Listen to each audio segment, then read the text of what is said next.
ක්ෂමතානුපාත, කෙටි කාලීන වශීලතානුපාත, දීර්ඝ කාලීන උපනත් අනුපාත සහ අන්තිමට අපි කතා කරා ලාභදායීත්ව අනුපාත. එකෙන් අපිට එකක් තව ඉතුරු වෙලා තියෙනවා.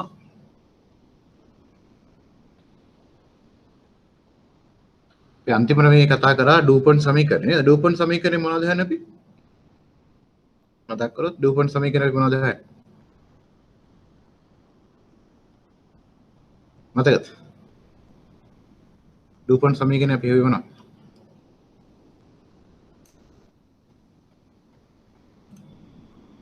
මතකද නැතක නැත්තේ? හිමිකම් මත ප්‍රතිලාභ. හිමිකම් මත ප්‍රතිලාභ වෙන තව ක්‍රමයක් නේද? අපි අනුපාත තුනක් එකිනෙක වැඩි කරාම අපිට හොයාගන්න පුළුවන් හිමිකම් මත ප්‍රතිලාභය. ඒකෙන් අපි ඩූපන් සමීකරණය ඉගෙන ගත්තේ. දැන් අපි කතා කරමු වෙළඳපොළ අනුපාත. පස්වෙනි අනුපාත වර්ගය තමයි වෙළඳපොළ අනුපාත. වෙළඳපොළ අනුපාත යටතේ පළවෙනි අනුපාතය. ඇත්තට මේ වෙළඳපොළ අනුපාතය ගත්තොත් මේ දීලා තියෙන ඔක්කොම වැදගත්. මතක ඇති අනිකුත් අනුපාත කතා කරද්දී සමහර ඒවා අපි හැදුවෙත් නැහැ නේද? ඒ හැදුවේ නැත්තේ ඔය වැඩක් නැති නිසා. නමුත් වෙළඳපොළ අනුපාත ගත්තොත් මෙතන දීලා තියෙන ඔක්කොම ටික අවශ්‍ය වෙනවා. කියන්නේ පොඩ්ඩක් මතක තියාගන්න වෙනවා. ඒකෙන් පළවෙනි එක තමයි කොටසක ඉපයීම. වචනෙම තියෙන උත්තරේ මොකක්ද කියලා නේද? කොටසක ඉපයීම කියලා කියන්නේ සාමාන්‍ය කොටස් හිමියෙක්ට හම්බ වෙන ලාභය කොච්චරක්ද කියන එක තමයි කොටසක ඉපයීම කියලා හන්නේ. එහෙනම් සාමාන්‍ය කොටස් හිමියෙන්ට ඇති ලාභය තමයි බදු පසු ලාභයෙන් වර්ණීය කොටස් හිමියන්ට ගෙවන ලාභාංශ අඩු කරාට පස්සේ එන ලාභය අපි බෙදන්න ඕනේ නිකුත් කළ කොටස් ගණනින්. කෙටිම ගොත හැබැයි අපිට ගන්න තියෙන්නේ සුද්ධ ලාභයේ බෙදීම නිකුත් කළ කොටස් ගණන. කියන්නේ එක කොටසකට ලාභය කොච්චරක්ද කියන එක. ඒත් සාමාන්‍යයෙන් අපි ආයෝජනය කරන්න ඕනේ මේක වැඩි සමාගම් වලද අඩු සමාගම්. මේක භාවිතා කරන සංසන්දනය කරන්න නේද? කොටස් වෙළඳපොලේ ආයෝජනය කරන්න කලින් අපිට හොයන්න පුළුවන් කොටසක ඉපේම හොයලා සංසන්දනය කරන්න පුළුවන් මොකද්ද හොඳ සමාගම කියන එක. ඒත් සාමාන්‍යයෙන් අපි ආයෝජනය කරන්න ඕනේ මොන වගේ සමාගමකද? මේක වැඩි සමාගමකද අඩු සමාගමකද? කොටසක වැඩි වෙන තරමට හොඳයි නේද? කොටසකට ලාභය වැඩි වෙන තරමට හොඳයි. අපි කිව්වා අපේ අරමුණ මොකද්ද? මූල්‍ය කළමනාකරණ. කාටරි මතක නම් පළවෙනි දවසේම කතා කරා. මොකද්ද මූල්‍ය කළමනාකරණේ අරමුණ? මොකක්ද අරමුණ? හිමිකරුවන්ගේ ප්‍රාර්ථනය වැඩි කිරීම.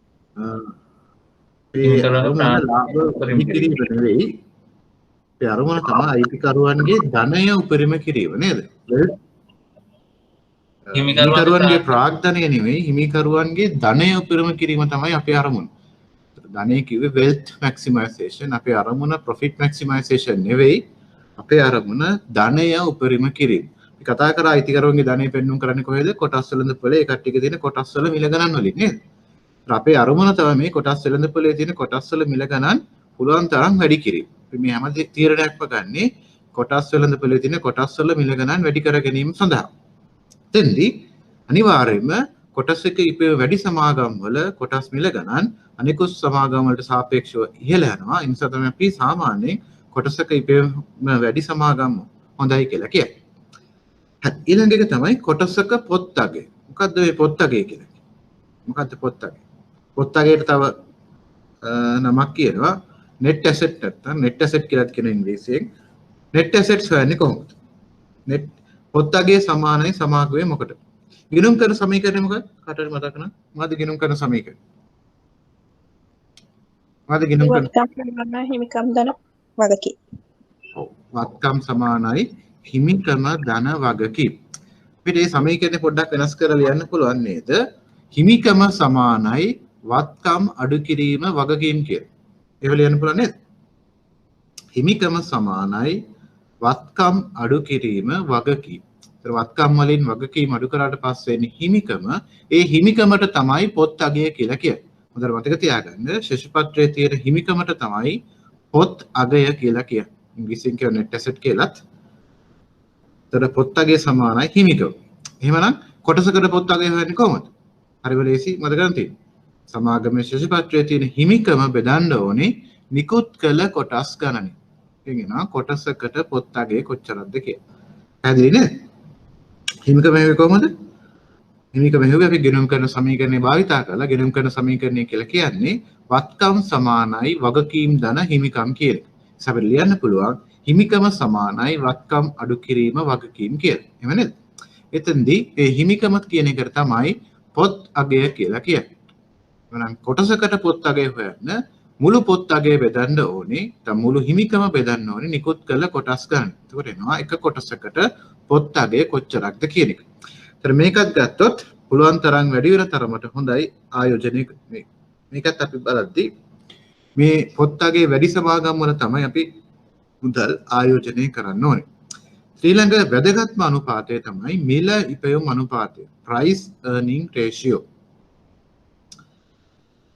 මේක හරිනේ කොටසක වෙළඳපොළ අගය බෙදන්න ඕනේ කොටසක ඉපයීමෙන්.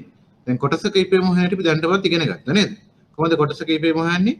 ශුද්ධ ලාභය බෙදීම නිකුත් කළ කොටස් ගන්න. කොටසක වෙළඳපොළ අගය ගන්නේ කොහොමද? කොහොමද වෙළඳපොළ අගය ගන්නේ? කාටද කියන්න පුළුවන්? කොහොමද වෙළඳපොළ අගය ගන්නේ? ලේසියෙන්ම හොයාගන්න පුළුවන්. කොහෙන්ද හොයාගන්නේ? කොහොමද අපි කොටසක වෙළඳපොළ අගය හොයාගන්නේ? අයනේ පා උත්තර දෙන්න වැරදුනට ප්‍රශ්නයක් නෑ. කාටවත් පේන්නේත් නෑ. එහෙම නේද? ප්‍රශ්නයක් නෑ. කොහොමද අපි කොටසක වෙළඳපොළ අගය හොයාගන්නේ? කොහොමද හොයාගන්නේ? මොකද ඇහෙන්නේ? වඩායි කියන්නේ කවන්නේ කියන්නේ බය වෙන්න බා. හරි හෝ වැරදි ප්‍රශ්නයක් නෑ. ඉගෙන ගන්න නෑ නේද? මම දන්නේ නැහැ හැමදේම මේක මොකද්ද වෙළඳපොළ අගය කියලා කියන්නේ. කොහොමද හොයාගන්නේ වෙළඳපොළ? හරි බයිසි. කොටසක වෙළඳපොළ අගය හොයන්නේ ෂෙයා මාකට් එකට ගියාම මොකද තියෙන්නේ? සෑම කොටසකම වෙළඳපොළ අගය තියෙනවා නේද? මේකට තමයි වෙළඳපොළ අගය කියලා කියන්නේ. හරිම ලේසි. ෂෙයා මාකට් එකට ගියාම ඕනම කොටසක වෙළඳපොළ අගය හොයාගන්න පුළුවන්. එහෙනම් මිල ඉපයීම අනුපාතය හොයන්නේ කොහොමද? price earning ratio මිල ඉපයීම අනුපාතය හොයන්නේ කොටසක වෙළඳපොළ අගය බෙදන්න ඕනේ කොටසක ඉපීමෙන්. බෙදනවා වෙළඳපොළ අගය කියන්නේ මොකක්ද? කොටසක ඉපීම කියන්නේ මොකක්ද කියලා දන්නවා නේද? එහෙනම් කොටසක වෙළඳපොළ අගය බෙදන්න ඕනේ කොටසක ඉපීමෙන්. එතකොට එනවා මිල ඉපයීම අනුපාතය. මේකෙන් පෙන්눔 කරන්නේ මොකක්ද? මේකෙන් පෙන්눔 කරන්නේ කොටසක ඉපීම වගේ වෙළඳපොළ අගයේ කී ගුණයක්ද කියන එක. කොටසක ඉපයීම වගේ කොටසක වෙළඳපොළ අගයේ කී ගුණයක්ද කියන එක තමයි මේ මිල ඉපයීම අනුපාතයෙන් පෙන්눔 කරන්නේ. හරි එක්සෙල් ෂීට් එක පේනව නේද? පේනව නේද මට? පේනවද නැද්ද? එක්සෙල් ෂීට් එක පේනවද? ඕකේ. මිල ඉපයීම අනුපාතයෙන් හරිනේ කොටසක වෙළඳපොළ අගයේ බෙදීම කොටසක ඉපයීම. කෙටියෙන් ලිව්වත් මාකට් ප්‍රයිස් ෂෙයා බෙදීම earnings per share නේද? ඒතර earnings per share හෙව්වේ කොහොමද? earnings per share හෙව්වේ net profit එක බෙදුවා, ශුද්ධ ලාභය බෙදුවා, issued shares නැත්නම් නිකුත් කළ කොටස් ගන්න. කියන්නේ සමීකරණ ටික නේද? අපි ඊට සමාගම් දිනවා A කියලා සමාගමක් තියෙනවා, B කියලා සමාගමක් තියෙනවා. A කියන සමාගමේ මිල ඉපයීම අනුපාතකය 5යි. B කියන සමාගමේ මිල ඉපයීම අනුපාතකය 10යි. එයා මොන සමාගමේද මුදල් ආයෝජනය කරන්නේ? කල්පනා කරලා කියන්න බලන්න. සමාගම් දෙකක් තියෙනවා. A කියන සමාගමේ මිල ඉපයීම අනුපාතකය 5යි, B කියන සමාගමේ මිල ඉපයීම අනුපාතකය 10යි. මොන සමාගමේද මුදල් ආයෝජනය කරන්නේ? මොකද්ද සමාගම? වතවරග.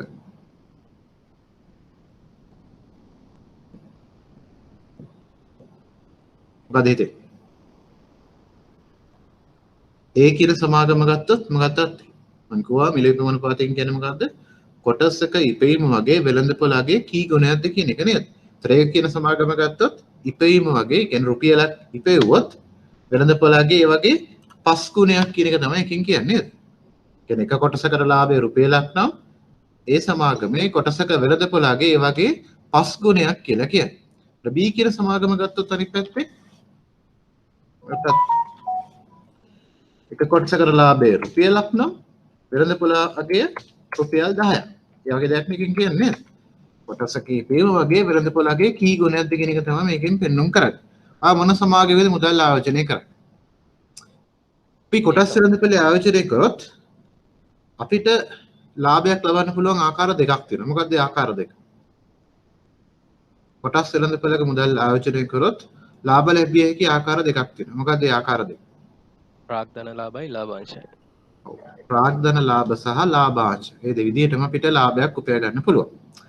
එතකොට මේ A සහ B කියන සමාගම් දෙක ගත්තොත් වැඩි ප්‍රාග්ධන ලාභයක් ලැබීමට හැකියාවක් තියෙන්නේ මොකක්ද? අපි හිතුව මේක දෙකම බැංකු දෙකක්. A කියන්නේ බැංක් එකක්, B කියන්නේ බැංක් එකක්. ඒතර එක වගේ සමාගම් දෙකක්. නම් වැඩි ප්‍රාග්ධන ලාභයක් ලැබීමේ හැකියාවක් තියෙන්නේ මොකේ? A සමාගමේද B සමාගමේ? ඒ සමාගමයි. ඒ සමාගමෙන් තමයි වැඩි හැකියාවක් තියෙන්නේ. අයියේ B කියන සමාගමේ දැනටමත් වෙළඳපොළ මිල ගණන් ඉහළ ගිහිල්ලා නේ විශාල වශයෙන්. අයි එක රුපියලක් කියපෙව්වොත් ඒ වගේ 10 ගුණයක් තමයි වෙළඳපොළගේ. නමුත් A කියන සමාගමේ එක රුපියලක් කියපෙව්වොත් වෙළඳපොළගේ 5 ගුණයක්. ඒ කියන්නේ තවදුරටත් මේ සමාගමේ මිල ඉහළ යෑමේ හැකියාවක් තියෙනවා. ඒ කියන්නේ මේක 10 දක්වා යන්න chance එකක් තියෙනවා නේද? ඒ නිසා A කියන සමාගමේ අපි ආයෝජනය කරොත් අපිට ප්‍රාග්ධන ලාභ ලැබීමේ හැකියාවක් තියෙනවා. ඒතර මේ විදිහට තමයි මේ අනුපාත වැදගත් වෙන්නේ. මේ අනුපාත බොහෝ විට වැදගත් වෙන්නේ කොටස් වෙළඳපොලේ මුදල් ආයෝජනය කරන්න යනකොට. පැහැදිලිද? එළම ඊළඟ අනුපාතය නම් ඊළඟ අනුපාතේ කොටසක ලාභාංශය. හරිම ලේසි. එක කොටසකට ලාභාංශය කොච්චරක්ද කියන එක. කොටසක ඉපයීම කියලා කිව්වේ එක කොටසකට ලාභය කොච්චරක්ද කියන එක. ඒත් ලාභයයි ලාභාංශයයි සමානද? සමානයි. සමාගමක ලාභයයි ලාභාංශයයි සමානද? කාටද කියන්න පුළුවන්? සමාන නැහැ අයියේ. සමාගමේ මුළු ලාභයම ලාභාංශ හැටියට ප්‍රකාශ කරන්නේ නැහැ නේද? සමාගම රුපියල් 100ක් ලාභ ලැබුවොත් ඒකෙන් රුපියල් 50ක් විතර වගේ තමයි ලාභාංශ හැටියට ප්‍රකාශ කරන්නේ. සමහර ලාභයෙන් කොටසක් රඳව ගන්න. සමාගමක් ගත්තොත් මුළු ලාභයම ලාභාංශ හැටියට ප්‍රකාශ කරන්නේ නැහැ. ඒ ලාභයෙන් කොටසක් රඳව ගන්නවා නේද? සමාගම රුපියල් 100ක් ලාභ ලැබුවොත් ඒකෙන් රුපියල් 50ක් විතර වගේ තමයි ලාභාංශ හැටියට ප්‍රකාශ කරන්නේ. ඒ නිසා ලාභයයි ලාභාංශයි සමාන නැහැ. ඒ නිසා තමයි කොටසක ඉපේමයි කොටසක ලාභාංශයි සමාන නැත්තේ. පැහැදිලි නේද? කොටසක ඉපේමයි කොටසක ලාභාංශයි සමාන නැහැ. හේතුව තමයි මුළු ලාභයම ලාභාංශයට ප්‍රකාශ කරන්නේ නැති නිසා. කොටසක ලාභාංශ හොයන්නේ කොහොමද? හරිම ලේසි. මුළු ලාභාංශය බෙදන්න ඕනේ නිකුත් කළ කොටස් ගණනේ. ඒතර කොටසක ලාභාංශ සමානයි මුළු ලාභාංශ බෙදීම නිකුත් කළ කොටස් ගණන. ඊළඟ එක තමයි ලාභාංශ ගෙවීමේ අනුපාතය. ලාභාංශ ගෙවීමේ අනුපාතය කියලා කියන්නේ ව්‍යාපාරයේ ලාභයෙන් ලාභාංශ හැටියට ගෙවන ප්‍රමාණය. එතකොට ඒක හොයන්නේ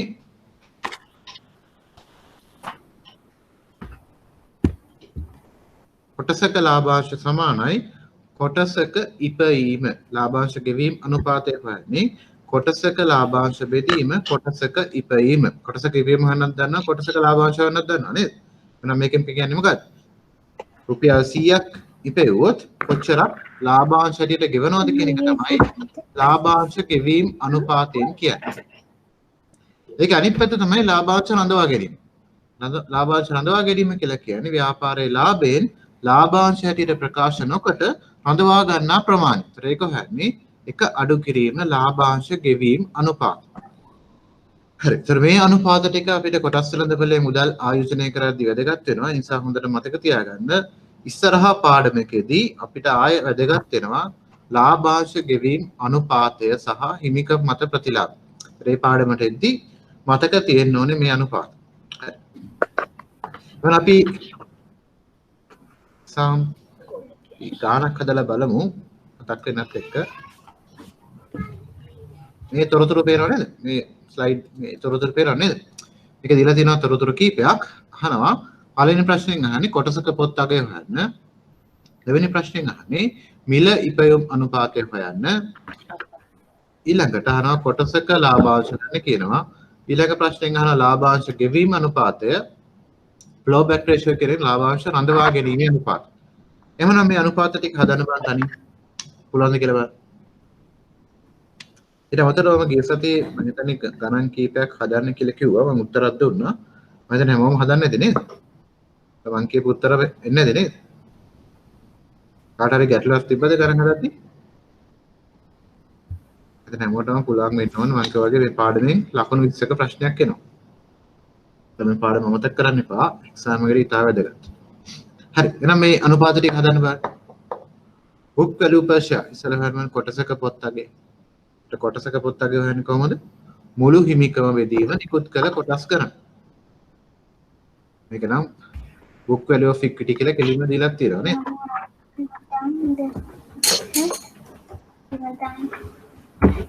Excellent. ඔව්. book value per Excuse me, sir. ඔව්. Excuse me, sir. Okay. සමහරු මේ මයික් එක ඔන් කරන් ඉන්නවා. පොඩ්ඩක් ඔෆ් කරන්න කිව්වනම් හොඳයි. හරි. ප්‍රශ්න අහද්දී විතරක් මේ මයික් එක ඔන් කරන්න. අනිත් වෙලාවදී මයික් එක ඔෆ් කරන්න. කවුරු එක්කෙනෙක් මම මයික් එක ඔන් කරන් ඉන්නවා. මයික් එක ප්‍රශ්න අහද්දී විතරක් ඔන් කරලා අහන්න අනිත් වෙලාවදී ඔෆ් කරලා තියාගන්න. හරි. එහෙනම් කොටසක පොත් අගය හොයන්නේ කොහොමද? book value per share සමානයි book value එක බෙදන්න ඕනේ issued shares වලට නිකුත් කළ කොටස් ගණන. මේ ගානේ book value එක කීයක් දීලා තියෙනවද? book value එක දීලා තියෙනවා මිලියන 100ක්. ඒතර ගානක මිලියන වලින් දීලා තියෙනවා මිලියන වලින්ම හදන්න මිලියන 100ක් තියෙනවා book value එක. book value එක දීලා නැත්නම් හොයන්නේ කොහොමද? කවුරු ප්‍රශ්නයක් අහුවොත් book value එක දුන්නේ නැත්නම් හොයන්නේ කොහොමද? මං කොහෙන විදිහ book value එක සමානයි හිමිකම. කොහොමද හොයන්නේ? වත්කම් ඍණ වගකීම්. වත්කම් වලින් වගකීම් අඩු කරාට පස්සෙන්නේ book value එක. හරි. මේ ගානට අනුව නිකුත් කළ කොටස් කරන ඇවිල්ලා මිලියන 100යි. බෙදීම 100. එහෙනම් කොටසක පොත් අගය ඇවිල්ලා ඩොලර් 1යි නේද? අනිවාර්යයෙන්ම රුපියල්ද ශතද ලියන්න ඕනේ. එහෙම නැත්නම් ලකුණක් අඩු වෙනවා. නම් උත්තරය ඇවිල්ලා book value per share ඇවිල්ලා ඩොලර් 1යි. පැහැදිලි නේද? ඊළඟට අහනවා මිල ඉපයුම් අනුපාතිකය. මිල ඉපයුම් අනුපාතිකය හොයන්න කලින් කොටසක ඉපයුම හොයාගෙන ඉන්න ඕනේ නේද? කොටසක ඉපයුම හොයන්නේ කොහොමද?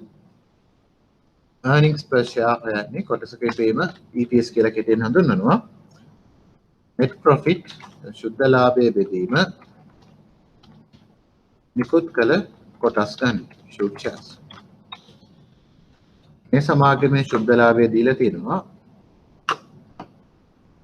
net income කියලා කිව්වේ ශුද්ධ ලාභයට මිලියන 30ක ශුද්ධ ලාභයක් තියෙනවා. 30යි ශුද්ධ ලාභය නිකුත් කළ කොටස් කරන 100. එහෙනම් මෙම සමාගමේ කොටසක ඉපීම වෙල 730යි. මොකට මේ උත්තර ආවා නේද? අපි දැන් හොයන්න ඕනේ කොටසක ඉපීම නෙවෙයි ප්‍රශ්නෙන් අහන්නේ මිල ඉපීම අනුපාතිකය. PE කියලා කිව්වේ මිල ඉපීම අනුපාතිකය price earning ratio.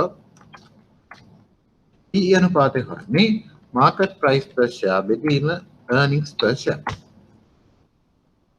market price per share දීලා තියෙනවද? market price per share දීලා නැහැ. හැබැයි market price per share හොයාගන්න පුළුවන්. කොහොමද හොයන්නේ? කොටසක වෙළඳපොළගේ හොයාගන්නේ කොහොමද? කොහොමද හොයන්නේ? කොහොමද හොයන්නේ? කීයද? කොටසක වෙළඳපොළගේ කීයද?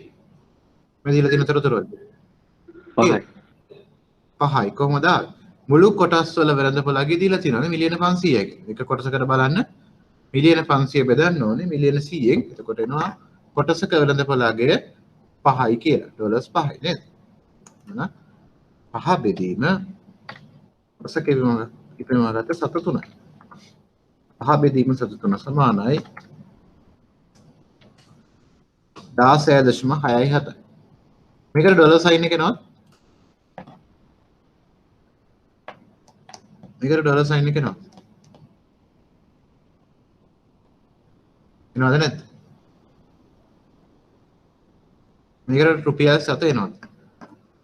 මිලේ ඉපීම අනුපාතික රුපියල් 7 එනවද? නැහැ සර් මේ අනුපාතයක් නෑ සර් අනුපාත එන්නේ නැහැ. ඇයි? ඉපීම වේදන්නේ ඩොලර් 5 බෙදීම ඩොලර් 0.3 නේද? එහෙනම් ඩොලර් සයින් එක කැපිලා යනවා. ඒ නිසා තමයි 16.67 එන්නේ. කියන්නේ මේකෙන් කියන්නේ මොකද්ද? කොටසක ඉපීම වගේ වෙළඳපොළගේ 16 ගුණයක් කියන එක. රුපියලක් ඉපෙව්වොත් ඒ වගේ 16 ගුණයක් තමයි වෙළඳපොළගේ. මේක හොඳයිද නරකයිද කියලා කියන්න පුළුවන්? මේක හොඳයි නරකයි? කියන්න පුළුවන්. කියන්න බෑ. කියන්න බෑ. අනිවාර්යයෙන් අපි මොකද කරන්න ඕනේ? මේක සංසන්දනය කළ යුතුයි නේද? මොනවත් එක්කද අපි සංසන්දනය කරන්නේ? කලින් කතා කරා එක්කෝ අතීත දත් එක්ක සංසන්දනය කරන්න ඕනේ. වෙළඳපොළ දත් එක්ක සංසන්දනය කරන්න එහෙම නැත්නම් තරංගකාරී ආයතනයක දත් එක්ක සංසන්දනය කරන්න. සංසන්දනය නොකර අපිට කියන්න බෑ මේක හොඳයිද නරකයිද කියලා. හරි. එහෙනම් ඊළඟ අනුපාතයට ඊළඟ අනුපාතය අපි හිතමු dividend per share කොටසක ලාභාංශ DPS කියලා කෙරෙහිට හදනවා dividend per share කොටසක ලාභාංශ. කොටසක ලාභාංශ වෙන්නේ මුළු ලාභාංශ බෙදීම dividends බෙදීම share shares නිකුත් කළ කොටස් ගණන. මේ සමාගමේ ලාභාංශ තියෙනවා මිලියන 12ක් ලාභාංශයට ගෙවලා තියෙනවා නේද? නේද? 12 බෙදීම නිකුත් කළ කොටස් ගණන 100යි කොටසක ලාභාංශ විල 712යි.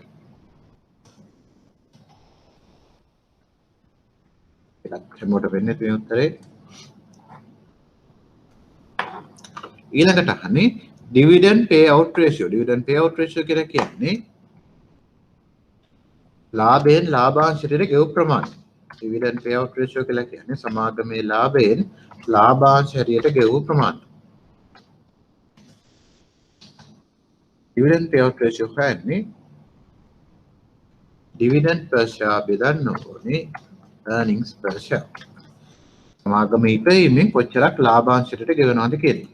ඒක හොයන්නේ කොහොමද? කොටසක ලාභාංශ 712යි කොටසක ඉපයීම 703යි. 703ක් ඉපෙව්වට ලාභාංශයට අපි ගෙවන්නේ 712ක් විතරයි. උත්තරේ එනවා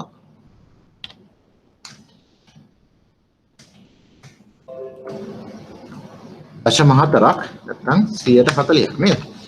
140 කියන එක තේරුම මොකක්ද? සමාගමේ ලාභයෙන් 140ක් ලාභාංශයට ගෙවනවා කියන එක තමයි ඒකෙන් පෙන්වුම් කරන්නේ.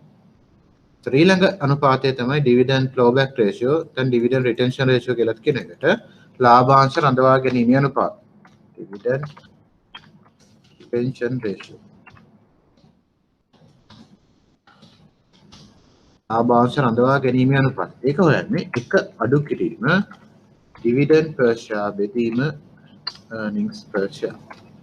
නැත්නම් මේකම කියන්න පුළුවන් එක අඩු කිරීම dividend payout ratio. එකෙන් අඩු කරනවා dividend payout ratio.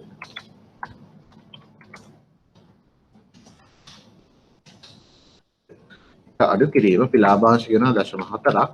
කියන්නේ උත්තරය ඇවිල්ලා 6යි නැත්නම් 160ක්. මේ සමාගමේ 160ක් ලාභාංශයට රඳව ගන්නවා 140ක් ලාභාංශයට ගෙවනවා. මේ දෙකේ උත්තර අනිවාර්යයෙන්ම එකක් වෙන්න ඕනේ. එහෙම නේද? කොටසක් ගෙවනවා කොටසක් රඳව ගන්නවා. මේ ටිකට තමයි වෙළඳපළ අනුපාතය කියලා කියන්නේ. කාටද තේරුණාද කෙනෙක් ඉන්නවද? කාටද තේරුණාද කෙනෙක් ඉන්නවද? මේ ටික එක්සෑම් එකට වැදගත් බලා ගන්න. විශේෂයෙන්ම බලා ගන්න ඕනේ earnings per share සහ dividend retention ratio හදන්න පුළුවන් වෙන්න ඕනේ. විශේෂයෙන්ම earnings per share මිලේ price earning ratio කොටසක ඉපීම මිලේ ඉපීම අනුපාතකය සහ ලාභාංශ රඳවා ගැනීම අනුපාතකය හොයන්න පුළුවන් වෙන්න ඕනේ. note එකට ගියොත් ඊළඟට අපි බැංකු ගත්තොත් අපි ගොඩක් අය වැඩ කරන බැංකු වල නේද? බැංකු වල මූල්‍ය ප්‍රකාශන අනිකුත් සමාගම් වලට වඩා වෙනස්. ඒ නිසා බැංකු වල හදන අනුපාතත් අනිකුත් ආයතන වලට වඩා වෙනස්. බැංකුවක ආදායම් ප්‍රකාශනය ගත්තොත් විකුණුම් කියලා එකක් තියෙනවා. විකුණුම් පිරවැය කියලා එකක් තියෙනවා. සහ දරලාභය කියලා එකක් තියෙනවා. මොම් බැංකුව වල නඩ කරන්නේ නේද? කට්ටියගේ බැංකුව වල ආදායම් ප්‍රකාශනය දැකලා ඇති. ඒතරේ ආදායම් ප්‍රකාශනයේ විකුණුම් පිරවැය දරලාභය කියලා එකක් තියෙනවා. එහෙම එකක් තියෙනවා. නෑ ගන්න. එහෙම එකක් නෑ නේද? එහෙනම් බැංකුවක ආදායම් ප්‍රකාශනය කොහොමද තියෙන්නේ? උඩ මොනවද තියෙන්නේ? බැංකුවක ආදායම් ප්‍රකාශනය පටන් ගන්නේ කොහොමද? බැංකුවක් වෙන්න පුළුවන්, මූල්‍ය සමාගමක් වෙන්න පුළුවන්. කොහොමද පටන් ගන්නේ? උඩින්ම තියෙන්නේ මොකක්ද? පොලි ආදායම. උඩින්ම තියෙන්නේ පොලි ආදායම, ඊට පස්සේ තියෙනවා පොලි වියදම, ඊට පස්සේ වෙනවා ශුද්ධ පොලි ආදායම. පොලි ආදායම, පොලි වියදම, ඊට පස්සේ තියෙනවා ශුද්ධ පොලි ආදායම. ශුද්ධ පොලි ආදායම කියන එක සාමාන්‍ය සමාගමක දල ලාභයට සමානයි නේද? මොකද බැංකුවක ප්‍රධාන බිස්නස් එක තමයි මුදල් ණයට ගැනීම සහ මුදල් ණයට දීම. භාණ්ඩ මිලට ගැනීම හෝ විකිණීම නෙවෙයි. ඒ නිසා තමයි බැංකුවක ආදායම් ප්‍රකාශනය අනුව වෙනස් වෙලා තියෙන්නේ. බැංකුවක් ගත්තොත් උඩින්ම තියෙන පොලි ආදායම, ඊළඟට පොලි වියදම, ඊළඟට තියෙන සුද්ධ පොලි ආදායම. net interest income කියලා ඉංග්‍රීසියෙන් හඳුන්වනවා. එහෙනම් බැංකුවක් ගත්තොත් මේ අනුපාත කීපයක් දීලා තියෙන එක අවශ්‍ය වෙන්නේ මූල සමාගමක් සම්බන්ධයෙන් විතරයි. සාමාන්‍ය සමාගමක මේ අනුපාත හදන්න බෑ. මම සුද්ධ පොලි යාන්ත්‍රිකය හොයන්නේ කොහොමද? ඊළඟ ප්‍රශ්න. සුද්ධ පොලි යාන්ත්‍රිකය හොයන්නේ සුද්ධ පොලිය බෙදන්න ඕනේ ආදායම් ලැබෙන වත්කම් වලින්. අපි මේ සුද්ධ පොලිය ඉස්සරහදී ආය පාඩමකදී කතා කරනවා. දැන්ට මතක තියාගන්න සුද්ධ පොලි යාන්ත්‍රිකය හොයන්නේ සුද්ධ පොලිය බෙදීම ආදායම් ලැබෙන වත්කම්. මොකද්ද මේ සුද්ධ පොලිය කියලා කිව්වේ අපි කතා කරා. සුද්ධ පොලිය හොයන්නේ කොහොමද? පොලි ආදායමෙන් පොලි වියදම අඩු කරාට පස්සේ එනවා සුද්ධ පොලිය කියන එක. ආදායම් ලැබෙන වත්කම් කියන්නේ මොකක්ද? මෙතනදී ආදායම් ලැබෙන වත්කම් හැටියට ගන්න ඕනේ පොලි ආදායම් ලැබෙන වත්කම් ටික විතරයි අපි ගන්න ඕනේ. දැන් බැංකුවක ශේෂ පත්‍රය ගත්තොත් ප්‍රධාන වත්කම මොකක්ද? කාටද කියන්න පුළුවන්? බැංකුවක ශේෂ පත්‍රය ගත්තොත් ප්‍රධානම වත්කම මොකක්ද? බැංකුවක ණය. බැංකුව පොලිය දීලා තියෙන ණය තමයි ප්‍රධානම වත්කම නේද? නමුත් සාමාන්‍ය ව්‍යාපාරයක් ගත්තොත් ගොඩනැගිලි යන්ත්‍ර ඒවා තමයි ප්‍රධාන වත්කම් නේද? නමුත් බැංකුවක් ගත්තොත් ප්‍රධාන වත්කම තමයි බැංකුව දීලා තියෙන ණය. එහෙමනම් පොලි ආදායම් ලැබෙන වත්කම් කියලා කියන්නේ පොලි ආදායමක් ලැබීම සඳහා ශේෂ පත්‍රයේ තියෙන වත්කම් වල තමයි පොලි ආදායම් ලැබෙන වත්කම් කියලා කියන්නේ. ඒ වගේම ශේෂ පත්‍රය ගත්තොත් පොලි ආදායමක් නොලැබෙන වත්කමුත් තියෙනවා නේද? මොනවද උදාහරණ? බැංකුවක ශේෂ පත්‍රයේ පොලි ආදායම් නොලැබෙන වත්කම් වලට උදාහරණ මොනවද? මොනවද තියෙන්නේ? ඔයගොල්ලෝ තියෙනවා යන්ත්‍ර සූත්‍ර තියෙනවා නේද? ඒ වගේ වට පොලි ආදායමක් ලැබෙන්නේ නැහැ. එහෙමනම් ඒ වගේ වත්කම් තියෙනවා නම් මේ ගණනය කිරීම සඳහා භාවිතා කරන්නේ නැහැ. මේ ගණනය සඳහා භාවිතා කරන්නේ පොලි ආදායම් ලැබෙන වත්කම් ටික විතරයි. එහෙනම් සුද්ධ පොලි යාන්ත්‍රිකය හොයන්නේ කොහොමද? සුද්ධ පොලිය බෙදීම පොලි ආදායම් ලැබෙන වත්කම්. හරි පැහැදිලි ඇති. මේක මතක තියාගන්න එක්සෑම් එකේදී කෙටි සටහන් ලියන්න ඉන්න පුළුවන්. ඒ වගේම සුද්ධ පොලි යාන්ත්‍රිකය හොයන්නත් ඇවිල්ලා තිබ්බා. ඊළඟ එක තමයි පිරිවැය සහ ආදායම් අනුපාතය. cost to income ratio. මේක සමානයි මෙහියුම් වියදම් බෙදීම මෙහියුම් ආදායම්. මේකෙන් පෙන්වුම් කරන බැංකුවේ මෙහියුම් කාර්යක්ෂමතාව. මේක ගත්තොත් ආණ්ඩුවේ බැංකුවල මේ අනුපාතය අඩුයි. නමුත් පෞද්ගලික බැංකුවල ගත්තොත් ආණ්ඩුවේ බැංකුවක් ගත්තොත් මේ අනුපාතය වැඩි. ආදායමට සාපේක්ෂව වියදම් වැඩි ආණ්ඩුවේ බැංකුව ගත්තොත්. නමුත් පෞද්ගලික බැංකුවක් ගත්තොත් ආදායමට සාපේක්ෂව වියදම අඩුයි. ප්‍රයිවට් බැංක්ස් වල ටිකක් කොස්ට් එක අඩුවෙන් තමයි තියන්නේ නේද? ප්‍රයිවට් බැංකු රාජ්‍ය බැංකු වල වඩා මෙහියුම් අතින් කාර්යක්ෂමයි. ඒ සුද්ධ පොලි ආන්තිකය ගත්තොත් ආණ්ඩු බැංකු ගත්තොත් ආණ්ඩුව සතු බැංකු ගත්තොත් මහජන බැංකුව ලංකා බැංකුව වගේ ගත්තොත් සුද්ධ පොලි ආන්තිකය පෞද්ගලික බැංකු වලට වඩා වැඩි. ඇයි හේතුව? හේතුව මොකක්ද? ආණ්ඩුවේ බැංකු වල සුද්ධ පොලි ආන්තිකය වැඩි වෙන්න හේතුව මොකක්ද? ප්‍රධාන හේතුව මොකක්ද? ඒතර බැංකුවක් ණය දෙන්නේ කොහොමද? බැංකුවක් ණය දෙන්නේ කොහොමද?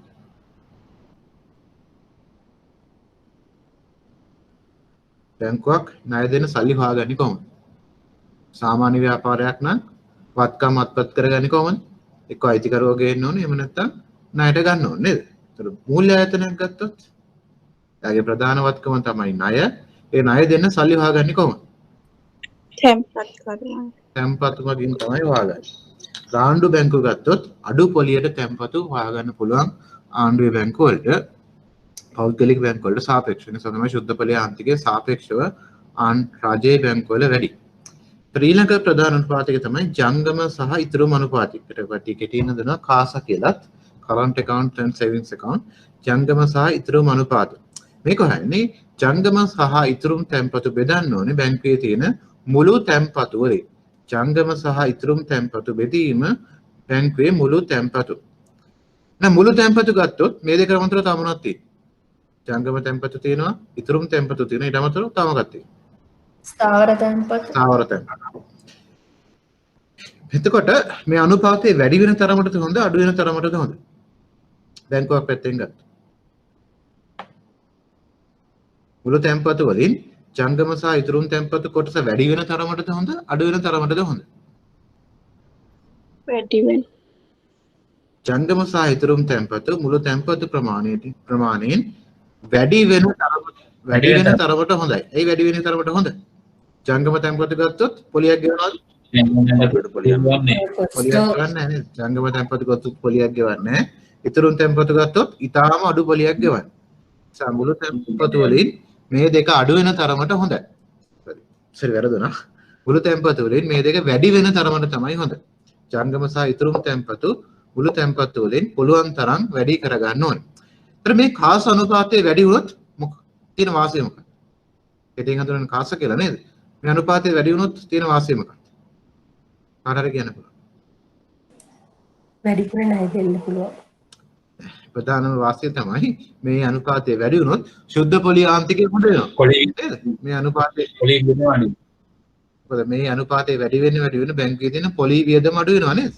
ඒතර පොලි වියදම අඩු වීම නිසා ශුද්ධ පොලි ආදායම ඉහළ යනවා. ඒ නිසා ශුද්ධ පොලි ආන්තිකයේ ඉහළ යනවා මේ අනුපාතයේ වැඩි බැංකුවල. මම ඉස්සලා කලින් කිව්වා වගේ රාජ්‍යයේ බැංකු ගත්තොත් ඒ බැංකු වලට පහසුවෙන් ජංගම සහ ඉතුරුම් තැන්පතු ලබා ගන්න පුළුවන්. මොකද ආණ්ඩුවේ යටතේ තියෙන නිසා මිනිස්සු බාහිරට ගිහලා මේ බැංකුවල මුදල් තැන්පත් කරනවා නේද? අනිකුත් ආයතන වලට සාපේක්ෂව අඩු පොලියට තැන්පතු ලබා ගන්න පුළුවන් රාජ්‍ය බැංකු වලට. ඒ නිසා තමයි මේ බැංකු වල ශුද්ධ පොලි ආන්තිකයේ වැඩි අගයක් ගන්න. පැහැදිලිද නේද? මොන ඊළඟ අනුපාත වර්ගය තමයි මොනවාරි ප්‍රශ්න තියෙනවද?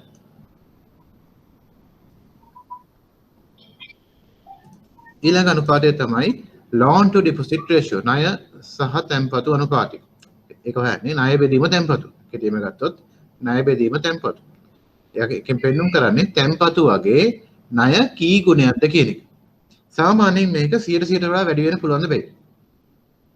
බැංකුවක තැන්පතු වලට වඩා ණය තියෙන්න පුළුවන්. තියෙන්න පුළුවන්. කොහොමද? කොහොමද ඒවට සල්ලි වහගන්නේ? රීෆිනෑන්ස් යෝජනා තැන්පතු 100යි ණය 120ක් තියෙනවා. අර 20 වහගන්නේ කොහොමද? ඒ 20 දෙන්න සල්ලි වහගන්න බෑ නේද? කොහොමද වහගන්නේ? රීෆිනෑන්ස් ස්කීම් එහෙනම් කොහොමද? රීෆිනෑන්ස් කිරීමටත් වඩා අපි දන්නවා ශේෂපත්‍රයේ තියෙන හිමිකම නේද? අයිතිකරුවන්ගේ ප්‍රාග්ධනය. ඒතර අයිතිකරුවන්ගේ ප්‍රාග්ධන වශයෙන් වෙන සල්ලිත් මොකද කරන්න පුළුවන්? ණය වශයෙන් දෙන්න පුළුවන්. එහෙම නැත්නම් ඩිබෙන්චර්ස් ඉෂු කරන්න පුළුවන් ණයකර නේද? ණයකර නිකුත් කරලා ඒ සල්ලි වහගෙන ඒ සල්ලි වලිනුත් ණය දෙන්න පුළුවන් නේද? ඒ නිසා අර වාගේ කිව්වාගේ අරකට ගන්න පුළුවන්. සිකියුරිටයිසේෂන් කියන එකත් සුරකුම්පත් කරණය කියන එකත් ගන්න පුළුවන්. සුරකුම්පත් කරණය කරලත් තැන්පතු වලට වඩා ණය දෙන්න පුළුවන්. ඒ ප්‍රධාන වශයෙන් තැන්පතු වලට වඩා සාමාන්‍යයෙන් බැංකුවක ණය වැඩි. ඒ ණය වැඩි වෙන්නේ අයිතිකරුවන්ගේ ප්‍රාග්ධනය වශයෙන් ලැබෙන සල්ලිත්, ඒ වගේම ණයකර වගේ නිකුත් කරලා ලැබෙන සල්ලිත් පාවිච්චි කරලා ණය දෙන්න පුළුවන් නිසා සාමාන්‍යයෙන් බැංකුවක loan to deposit ratio එක වැඩි. ඊළඟට අපි දන්නවා tier 1 සහ tier 2. ඇයි බැංකුවක හිමිකම තියෙන්නේ? මහා බැංකුව නීති රීති වලින් කියලා තියෙනවා tier 1 capital එක 5%ක් තියෙන්න ඕනේ, tier 2 capital එක 10%ක් තියෙන්න ඕනේ කියලා නේද? ඇයි ප්‍රාග්ධනයේ තියෙන වැදගත්කම බැංකුවකට? ඇයි බැංකුවකට ප්‍රාග්ධනය වැදගත්? මහා බැංකුවත් ඇයි කියන්නේ ප්‍රාග්ධනය අත්‍යවශ්‍යයි කියලා? හේතුව මොකක්ද? ඕනනම් බැංකුවකට ප්‍රාග්ධනය නැතුව යන්න පුළුවන් නේද? තැන්පතු අරගෙන ණය දෙන්න පුළුවන්. හැබැයි ප්‍රාග්ධනය අවශ්‍ය වෙන්නේ ඇයි? ඒ ප්‍රාග්ධනය අවශ්‍යයි. ප්‍රාග්ධන ප්‍රමාණාත්මක අනුපාතය කියන අනුපාතයක් තියෙනවා 14ක් තියෙන්න ඕනේ එක. හරි සරල පිළිතුරක් තියෙන්නේ. ඇයි බැරි වෙලාවත් අපි දීපු ණය ගෙව්වේ නැත්තම් මොකද? අපි සාමාන්‍ය ණය දෙද්දී හැම ණයක්ම අපිට අය කරගන්න පුළුවන්. ඉතිරි කිරීම වලට ගෙවන්න පුළුවන් කමක් තියෙනවා. අපිට හැම ණයක්ම අපිට අය කරගන්න බෑ නේද? සමහර ණයකරුවෝ ණය ගත්තට පස්සේ ඒවා ගෙවන්නේ නැහැ. ඊට පස්සේ ණය ගෙව්වේ නැත්නම් අපිට තැන්පත් කරුවෝ ගාවට ගිහිල්ලා කියන්න පුළුවන්ද අපි දීපු ණය ගෙව්වේ නැහැ නිසා අපිට ඔයාලට සල්ලි දෙන්න බෑ කියලා. එහෙම කියන්න පුළුවන්. කොයි වෙලාවකවත් කියන්න බෑ නේද? ඒ නිසා ප්‍රාග්ධනය අවශ්‍ය වෙන්නේ ව්‍යාපාර බැංකුවක් පාඩු ලැබුවොත් ඒ පාඩු ආවරණය කර ගැනීම සඳහා තමයි ප්‍රාග්ධනය අවශ්‍ය වෙන්නේ. ඒ පාඩු දරාගන්නේ කවුද? අයිතිකරු. හිමිකම අවශ්‍ය වෙන්නේ බැංකුවක පාඩු දරා ගැනීම සඳහා.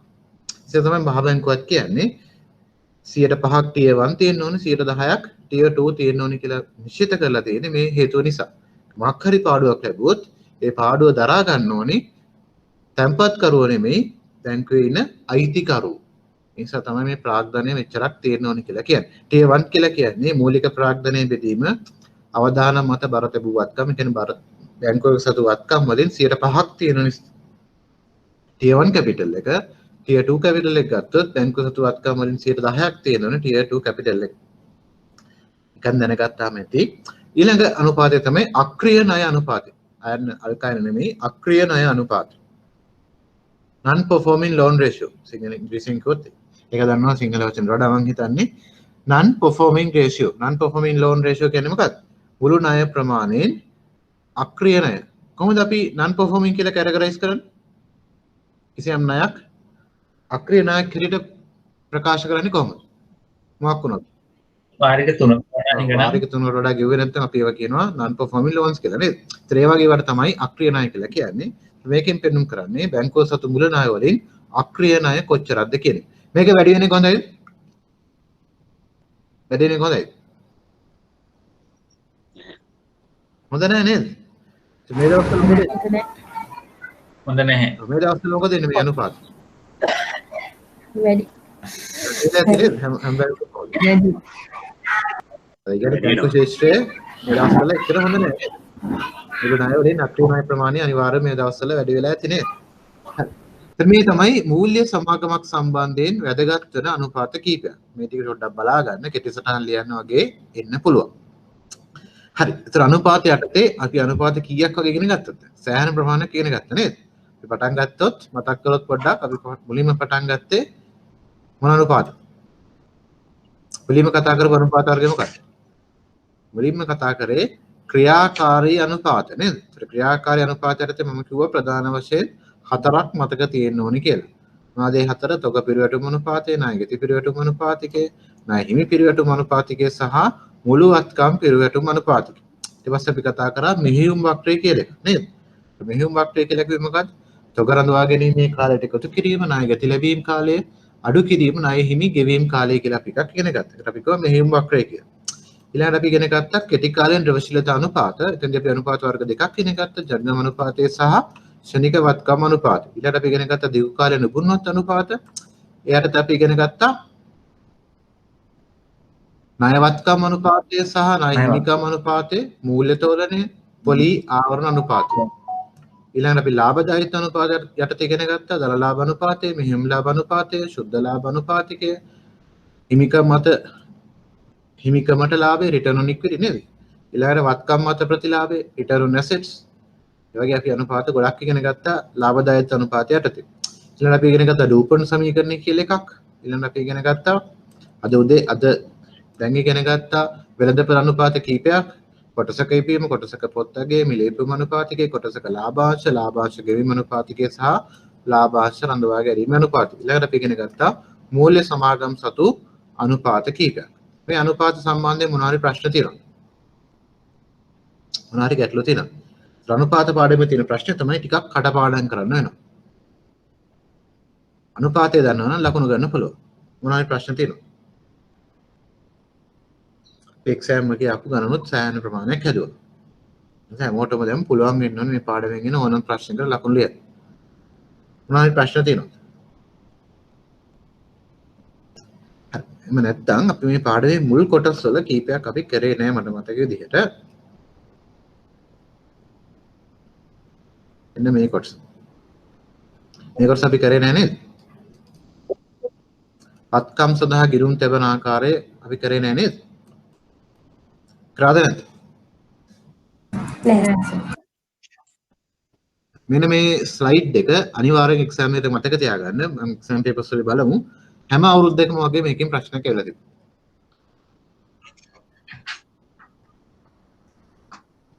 එක අවුරුද්දක ගානක් කියලා තිබ්බ ලකුණු 20ක අනිත් අවුරුද්දවල කෙටි සටහන් ලියන්න ඇවිල්ලා තිබ්බා. ඊට මේ තියෙන්නේ IFRS 9 කියලා එකක් ඔකට අහලා ඇති නේද? International Financial Reporting Standard කියලා. දැන් අපි ලංකාවේ පාවිච්චි කරන IFRS. IFRS 9 වල තියෙන්නේ IFRS 9 සම්බන්ධ වෙන්නේ බැංකුවගේ මූල්‍ය ආයතන වල තියෙන මූල්‍යවත්කම් සටහන් කිරීම සම්බන්ධයෙන් තමයි IFRS 9 කියන එක අවශ්‍ය වෙන්නේ. IFRS 9 වලට අනුව වත්කම් ගිණුම් තැබීම සඳහා භාවිතා කරන්න පුළුවන් ප්‍රධාන වශයෙන් ක්‍රම තුනක් තියෙනවා. එතන වත්කම් සඳහා වත්කම් තර මේක ෆයිනෑන්ස් වලට අදාළත් නැහැ. නමුත් එක්සෑම් වලකේ ප්‍රශ්න අහලා තියෙනින්ද අපි කරමු. මම කිව්ව එක දවසකුත් ඔය ටික පේපර් එක හදන්නේ accounting වලට සම්බන්ධ කෙනෙක්. කියන්නේ chartered accountant කෙනෙක් තමයි ඔය ටික පේපර් එක හදන්නේ. සමහර ප්‍රශ්න accounting පැත්තට ටිකක් බරයි. නමුත් ඒක ඇත්තටම ෆයිනෑන්ස් නෙමෙයි. මොනවා කරන්නද? ඒ එක්සෑම් පේපර් එක තියෙන විදිහට අපිත් ඉගෙන ගන්න එපා නේද? විභාගේ පාස් වෙන. හරි. ඒතර වත්කම් සඳහා ගිණුම් තබන්න පුළුවන් ආකාර තුනක් තියෙනවා. ක්‍රමක්ෂය මත වත්කම්, ඒක ඉංග්‍රීසියෙන් කියනවා held to collect කියලා. ඊළඟට තියෙනවා විස්තීර්ණ ආදායම් මගින් සාධාරණ අගයට. ඉංග්‍රීසියෙන් කියනවා fair value through other comprehensive income. අනිත් එක ලාභ හෝ අලාභ මගින් සාධාරණ අගයට fair value through P&L. ක්‍රමක්ෂය මත වත්කම් කියලා කියන්නේ මේ වගේ වත්කම් ශේෂපත්‍රයේ තියාගෙන ඉන්නේ ඓතිහාසික පිරිවෙඩ. ඓතිහාසික පිරිවෙඩ කියන්නේ මොකක්ද? ගත්ත අගයට තමයි ශේෂපත්‍රයේ පෙන්වුම් කරන්නේ. ශේෂපත්‍රයේ වත්කම පෙන්වුම් කරන්නේ ගත්ත අගයට. ඒ වගේම මේ වගේ වත්කම් වල දෛනිකව ලාභ පාඩු ගණනය කරන්නේ නැහැ. මොකක්ද මේ දෛනික ලාභ පාඩු ගණනය කිරීම කියලා කියන්නේ? කාටද කියන්න පුළුවන්? mark to market කියලා ඉංග්‍රීසියෙන් කියනවා. මොකද මේ mark to market කියලා? මොකද මේ mark to market කියලා කියන්නේ? mark to market කියලා කියන්නේ අපි හැම දවසක්ම අවසානයේදී අදාළ වත්කමේ ශේෂපත්‍රයේ සඳහන් වන අගය ශේෂපත්‍රයේ තියෙන අගයයි වෙළඳපොළ අගයයි සංසන්දනය කරලා බලනවා. වෙළඳපොළ අගයයි ශේෂපත්‍ර අගය අතර වෙනසක් තියෙනවා නම් ඒක ගණනය කරොත් ඒකට තමයි දෛනික ලාභ පාඩු ගණනය කරනවා කියලා කියන්නේ. ඒකම අපි ඩයලොග් කියන සමාගමේ ආයෝජනය කරන් උදලා. අපි ආයෝජනය කරේ රුපියල් 10යි. ශේෂපත්‍රයේ තියෙන රුපියල් 10යි කියලා. ඒ දවස් අවසානයේ ඩයලොග් ෂෙයා ප්‍රයිස් එක රුපියල් 12යි. එහෙනම් මාක් ටු මාකට් එකේ ප්‍රොෆිට් එක කීයද? කීයද මාක් ටු මාකට් ප්‍රොෆිට්? අපි ගත්තේ 10යි. දවස් අවසාන රුපියල් 2ක ලාභයක් තියෙනවා නේද? ඒත් ඒ වගේ හැම දවසක් අවසානයේම ලාභ පාඩු ගණනය කරොත් ඒකට තමයි මාක් ටු මාකට් කියලා කියන්නේ. නමුත් මේ ක්‍රමක්ෂය මත වත්කම් වල ඒ වගේ දෛනිකව ලාභ පාඩු ගණනය කරන්නේ නැහැ. ඒ වත්කම් ශේෂපත්‍රයේ සඳහන් කරන්නේ ඓතිහාසික පිරිවැඩ. ඓතිහාසික පිරිවැඩ කියලා කියන්නේ ගත්ත අගයට තමයි ශේෂපත්‍රයේ සඳහන් කරන්නේ. මේ ක්‍රමක්ෂය කියන වචනේ අපි තව පාඩමකදී ඉගෙන ගමු. ස්ථිරවාදයන් ස්වරූපපත් කියන පාඩමේදී පොඩි වෙලාවක් ගන්න. අපි කතා කරමින් හිටියේ වත්කම් ගිණුම් තබන ආකාරය. දර ක්‍රමක්ෂය කියන එක අපි ඉගෙන ගමු ස්ථිරාදායම් සුරකම්පත් කියන පාඩමේදී දැනට මතක තියාගන්න. held to collect නැත්නම් ක්‍රමක්ෂය මත වත්කම් වලදී දෛනිකව ලාභ පාඩු ගණනය කරන්නේ නැහැ.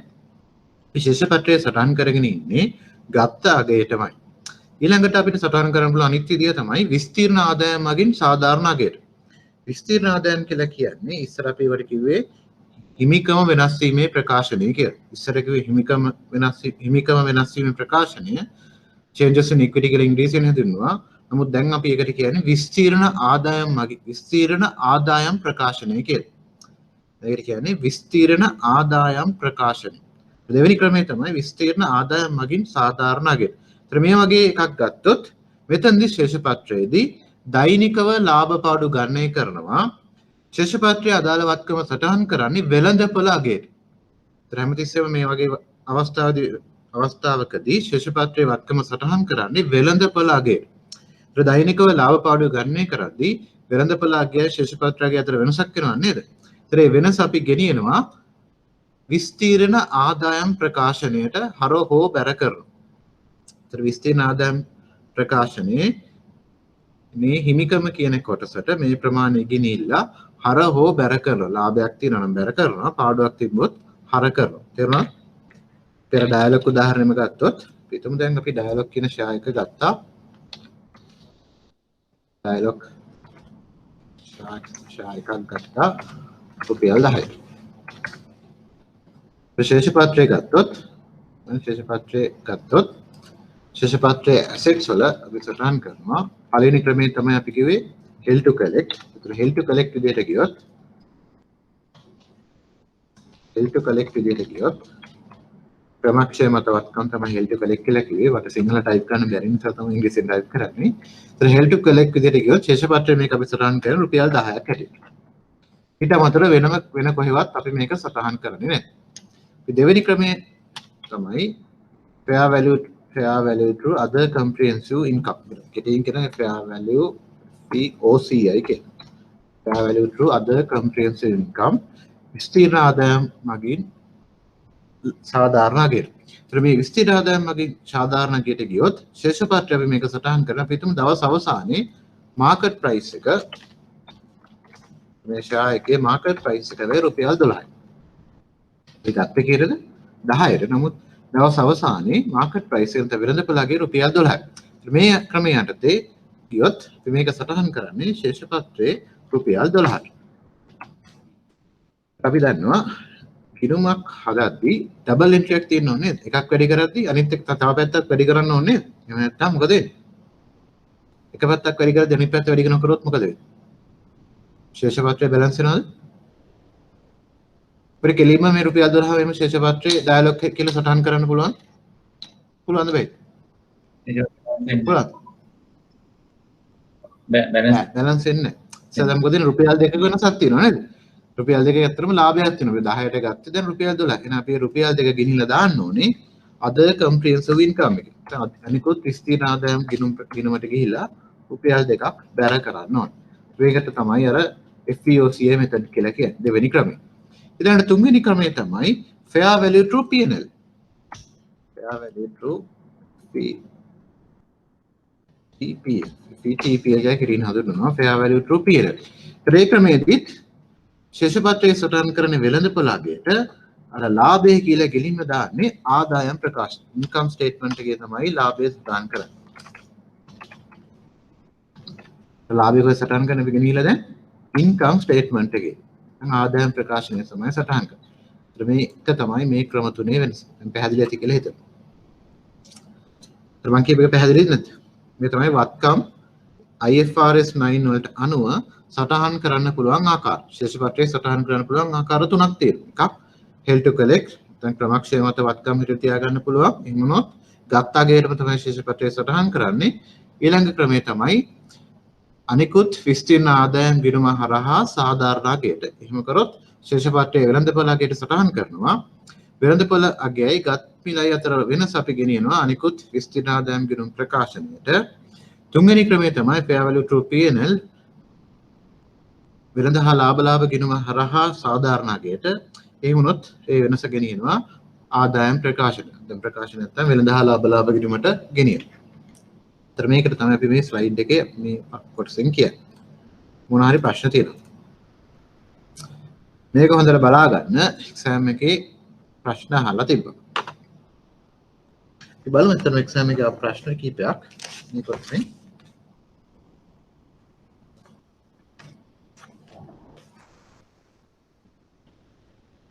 ඒතර බලමු 2019 සැප්තැම්බර් ඔකට ප්‍රශ්න ටික ඇති කියලා මම හිතනවා. 2019 සැප්තැම්බර් ගත්තොත් පළවෙනි ප්‍රශ්නේ 8 වෙනි කොටස. මොකද උත්තරේ? පළවෙනි ප්‍රශ්නේ 8 වෙනි කොටස. මොකද උත්තරේ? What are the main differences in investment classification under fair value through profit and loss and fair value through other comprehensive income? මොකද වෙනස? ලාභ ගිණුම මගින් සාධාරණ අගයට සහ අනිකුත් විස්තීර්ණ ආදායම් ගිණුම හරහා සාධාරණ අගයට කියන මේ ක්‍රම දෙකේ තියෙන වෙනස මොකක්ද? මොකද්ද ක්‍රම මේ දෙකේ තියෙන වෙනස? දැන් හැමෝම දන්නවා. මොකක්ද වෙනස? FVOCI FVTPL කියන එකේ වෙනස මොකක්ද? කෙටියෙන් කිව්වොත්. මොකක්ද වෙනස? ලාභය කොහොමද? කවුරුත් දන්නේ නැති. මොකද ලාභය සටහන් කරන ආකාරය තමයි වෙනස් වෙන්නේ නේද? දෛනිකව ලාභ පාඩු ගණනය කරලා ලාභ සටහන් කරන විදිහ තමයි වෙනස් වෙන්නේ. fair value through P&L and fair value through වෙළඳ හා ලාභ ගිණුම ගිණුම හරහා සාධාරණ ගියට සටහන් කරද්දී ලාභය ගෙනියන්න ඕන වෙළඳ හා ලාභ ගිණුමට fair value through other comprehensive income කියන ක්‍රමයේදී දැන් අනිකුත් විස්තීන ආදායම් ගිණුම හරහා ලාභ ගිණුමට කියන ක්‍රමයේදී ලාභය ගෙනියන්න ඕනේ අනිකුත් විස්තීර්ණ ආදායම් ගිණුමට. ඉතරලි යන දේ උත්තරේ. ලකුණු දෙකක ප්‍රශ්නයක්. ආය වෙන්න තියෙනවා.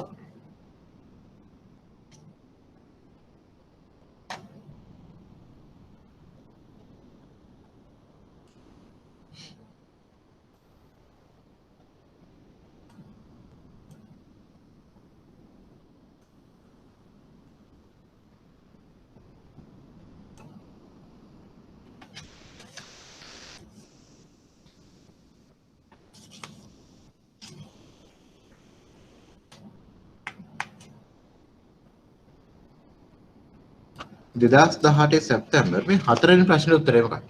කියන්න බෑ.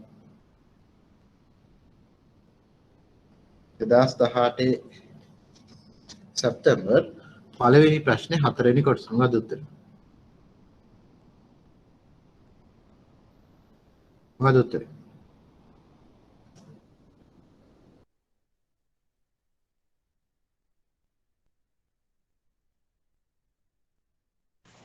සමස්ත කොටස් මිල දර්ශකය. ලාභාංශ ඵලදාව.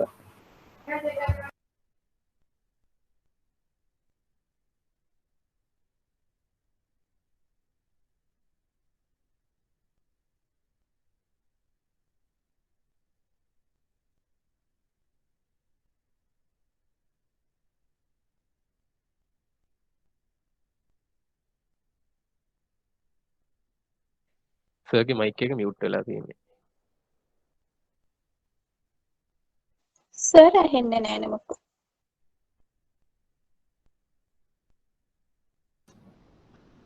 හරි. මම උත්තරේ පැහැදිලි කරගෙන හිටියේ සමස්ත කොටස් මිල දර්ශකය කියන එක අපි හදන අනුපාතයක්ද? අපි හදන අනුපාතයක් නෙවෙයි නේද? ඒක කොටස් වෙළඳපොලේ තියෙන මිල දර්ශකය. උත්තරේ තමයි සමස්ත කොටස් මිල දර්ශකය. ඒක අපි හදන අනුපාතයක් නෙවෙයි. එයාගේ ප්‍රශ්න තමයි එක්සෑම් එකේ එන්නේ අමාරු නෑ නේද? ඊළඟට ප්‍රශ්නයක් කියලා තියෙනවා 2018 සැප්තැම්බර් 3 වෙනි ප්‍රශ්නේ 4 වෙනි කොටස. මේ කතා කරන 3 වෙනි ප්‍රශ්නේ 4 වෙනි කොටස. මොකක්ද උත්තරේ? මූල්‍ය උපකරණ සම්බන්ධයෙන් ශ්‍රී ලංකා මූල්‍ය වාර්තාකරණ ප්‍රමිතියින්ද SLFRS අනුව ණය සහ ලැබිය යුතු වත්කම් සඳහා වූ වර්ගීකරණය සඳහන් කර. මොකක්ද වර්ගීකරණය? කොහොමද වර්ගීකරණය? වර්ගීකරණ පුළුවන් ආකාර කීයක් තියෙනවද? 3යි. ආකාර 3ක් තියෙනවා. ඒක තමයි ලියන්න උත්තරේ. ඒ ගත්තොත්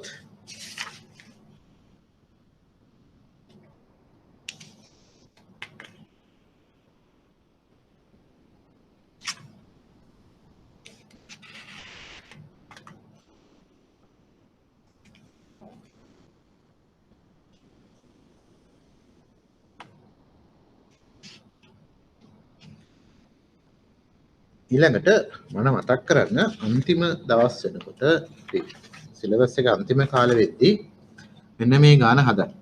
මේක විතරයි ගානකට ඇවිල්ලා තිබෙන්නේ මේ පාඩමෙන් ඔය කොට තුنين. අපි ටික කීපයක් ඉගෙන ගන්නෝනේ ගාන හදන්න. මේක කවුරු හරි මතක තියාගෙන මට මතක් කරන්න මෙන්න මේක හදන්න. මෙන්න මේ ගාන. මෙන්න මේ ගාන හදන්න පොඩ්ඩක් මතක් කරන්න. දැම්ම නෙමෙයි අන්තිම දවස් වලදී මේක පොඩ්ඩක් හදන්න මතක් කරගන්න. මේ ගාන තමයි 2017 මාර්තු 5 වෙනි ගාන. මේ පොඩ්ඩක් මතක් කරන්න. ඒ දවස් වෙද්දී හදමු.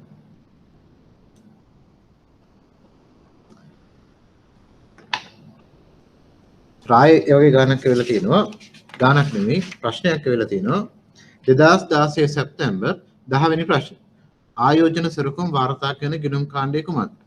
වාර්තා කරන ගිණුම් කාණ්ඩ 3ක් තියෙනවා නේද? ඒ තුනෙන් ඕනම එකක් කියන්න පුළුවන්.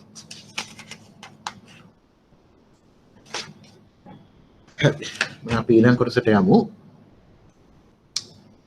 මේ ස්ලයිඩ් එක අමතක කරන්න එපා. ලකුණු දෙකක වගේ ප්‍රශ්නයක් හැමදාම වගේ අවිල්ල තිබ්බා. ඊළඟට අපි පොදු ප්‍රමාණ විශ්ලේෂණය. අපි මේක කරේ නැහැ කියලා මට මතක විදිහට අපි කරේ නැහැ. ඒතර පොදු ප්‍රමාණ විශ්ලේෂණය යටතේ විශ්ලේෂණ වර්ග දෙකක් තියෙනවා. තිරස් සහ සිරස්. තිරස් කියන්නේ මොකක්ද? හරහට නේද? සිරස් කියන්නේ උසට. ඒතර තිරස් කියලා කියන්නේ එක් වර්ෂයකට සාපේක්ෂව අනිකුත් වර්ෂවල අගයන් කීයක්ද කියලා ගන්නේ කරොත් ඒකට තමයි තිරස් විශ්ලේෂණය කියලා කියන්නේ. මොකද තිරස් විශ්ලේෂණය කියලා කියන්නේ එක් අවුරුද්දක අගයන්ට සාපේක්ෂව අනිකුත් අවුරුද්දවල අගයන් ගන්නේ කරොත් ඒකට තමයි තිරස් විශ්ලේෂණය කියලා කියන්නේ. උදාහරණයක් කරන් බලමු. Excel sheet එක වෙනවද ඔහොමට? Excel sheet එක වෙනවද? පේනවා සර් පේනවා. එහෙනම් පොඩි ශේෂපත්යක් ලියාගමු. වත්කම් දීලා තියෙනවා. වත්කම් මුලටම තියෙනවා පිටමු land නිකන් ලිව්වේ බොරු ශේෂපත්යක් නෙවෙයි.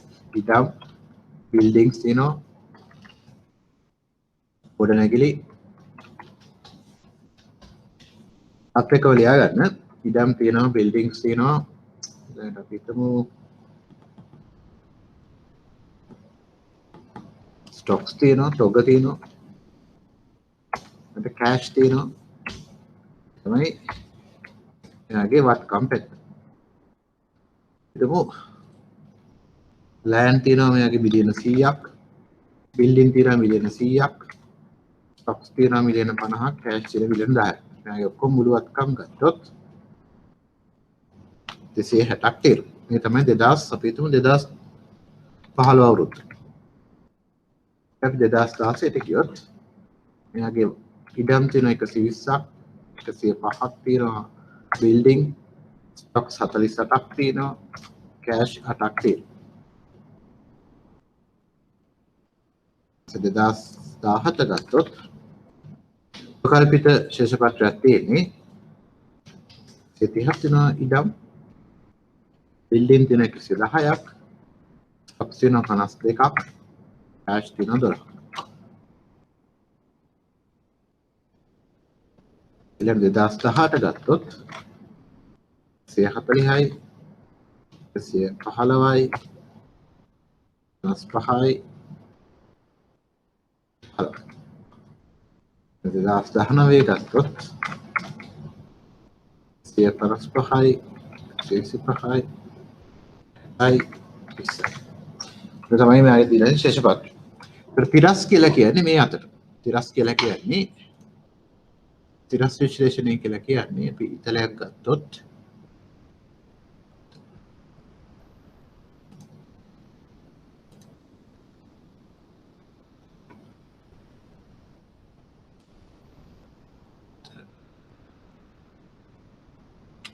ඉතලයක් නෑ වගේ මෙන්න මේ පැත්තට ගියොත් මේකට තමයි තිරස් විශ්ලේෂණය කියලා කියන්නේ.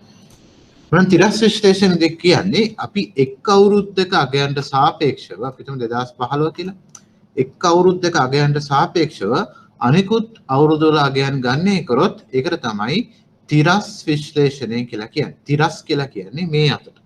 කියන්නේ අපි දැන් ස්ක්‍රීන් එකේ වම් පැත්තේ ඉඳලා දකුණු පැත්තට විශ්ලේෂණය කරොත්.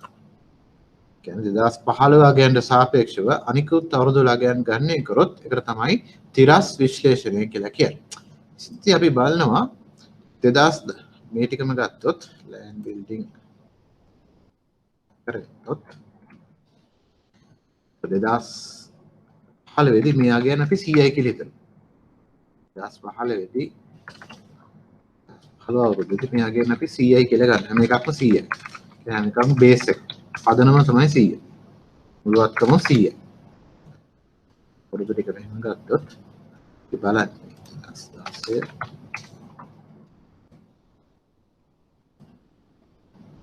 එමනම් මේක හරිනේ කොහොමද 2015ට සාපේක්ෂව 2016 කීයද කියලා බලන්න අපි මොකද කරන්න ඕනේ 2016 කියන එක 2016 අගය 2015 වගේන් බෙදලා 100ෙන් වැඩි කරන්න ඕනේ 100ෙන් වැඩි කරන්න ඕනෙත් නැහැ 100 වැඩි කරමු 100ෙන් වැඩි කරමු මේ විදිහට අපිට බලන් යන්න පුළුවන් හැම අවුරුද්දවලම 2017 වෙන්නේ කොහොමද ඊළඟ ප්‍රශ්නේ 2017 වෙන්නේ කොහොමද මේ පදනම් වර්ෂයක මොකද්ද 2015 තමයි පදනම් වර්ෂය වෙන 2017 වගේ හොයන්නේ කොහොමද? කොහොමද අපි 2017 වගේ හොයන්නේ? කාටද කියන්න පුළුවන්? 2017 වගේ හොයන්නේ කොහොමද? 130 100න් බෙදලා ආයෙ 100 වැඩි කරනවා. 130 බෙදන්න ඕනේ 2015 වගේ 100 නෙමෙයි අතර බෙදලා 2015 වගේ බෙදලා again 100න් බෙදන්න. 100න් වැඩි කරන්න ඕනේ. ඒ විදිහට අපි ටිකටම වැඩි කරන් ගියොත් ඒකට තමයි පොදු ප්‍රමාණ විශ්ලේෂණය කියලා කියන්නේ.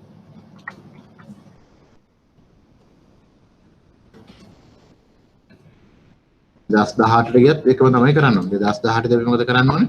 2018 යගේ 2015 වගේ බෙදලා 100න් වැඩි කරන්න. ඒතර මේ විදිහට අපිට දිගටම වැඩි කරන් ගියොත් මේකට තමයි පොදු ප්‍රමාණ විශ්ලේෂණය කියලා කියන්නේ. ඒ වගේම අපි මේවත් ඒ විදිහටම හදන්න අනිත් ඒවා. බිල්ඩින් ගත්තොත් එකත් 105 බෙදීම 100 වැඩි කිරීම 100.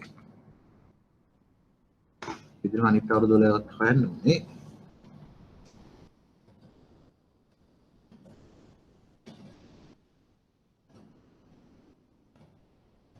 ඊළඟට ස්ටොක්ස් ගත්තත් එහෙමයි 48 බෙදන්න ඕනේ 2015 වගේ වැඩි කරන්න ඕනේ 100.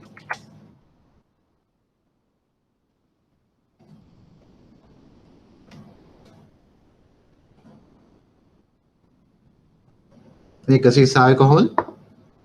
සිසාවේ 2019 වගේ 2015 බෙදලා 100 වැඩි කරලා තියෙනවා. ඒ වගේ හැම එකක්ම එහෙම කරන්න ඕනේ. බලමු. 8 බෙදීම 10 වැඩි කිරීම 100.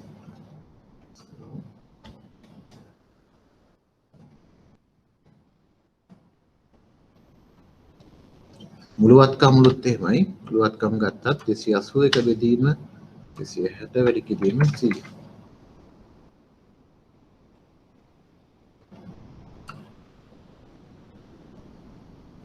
ඒතර මේක අපි මොකද්ද මේ පෙන්눔 කරලා තියෙන්නේ නැත්තේ? කාටද කියන්න බලන්න. මොකද්ද අපිට මේ පෙන්눔 කරන්නේ?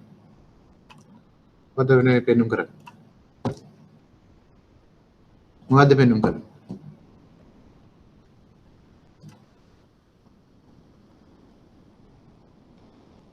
මොකද්ද මේ පෙන්눔 කරන්නේ? 140 එන්නේ.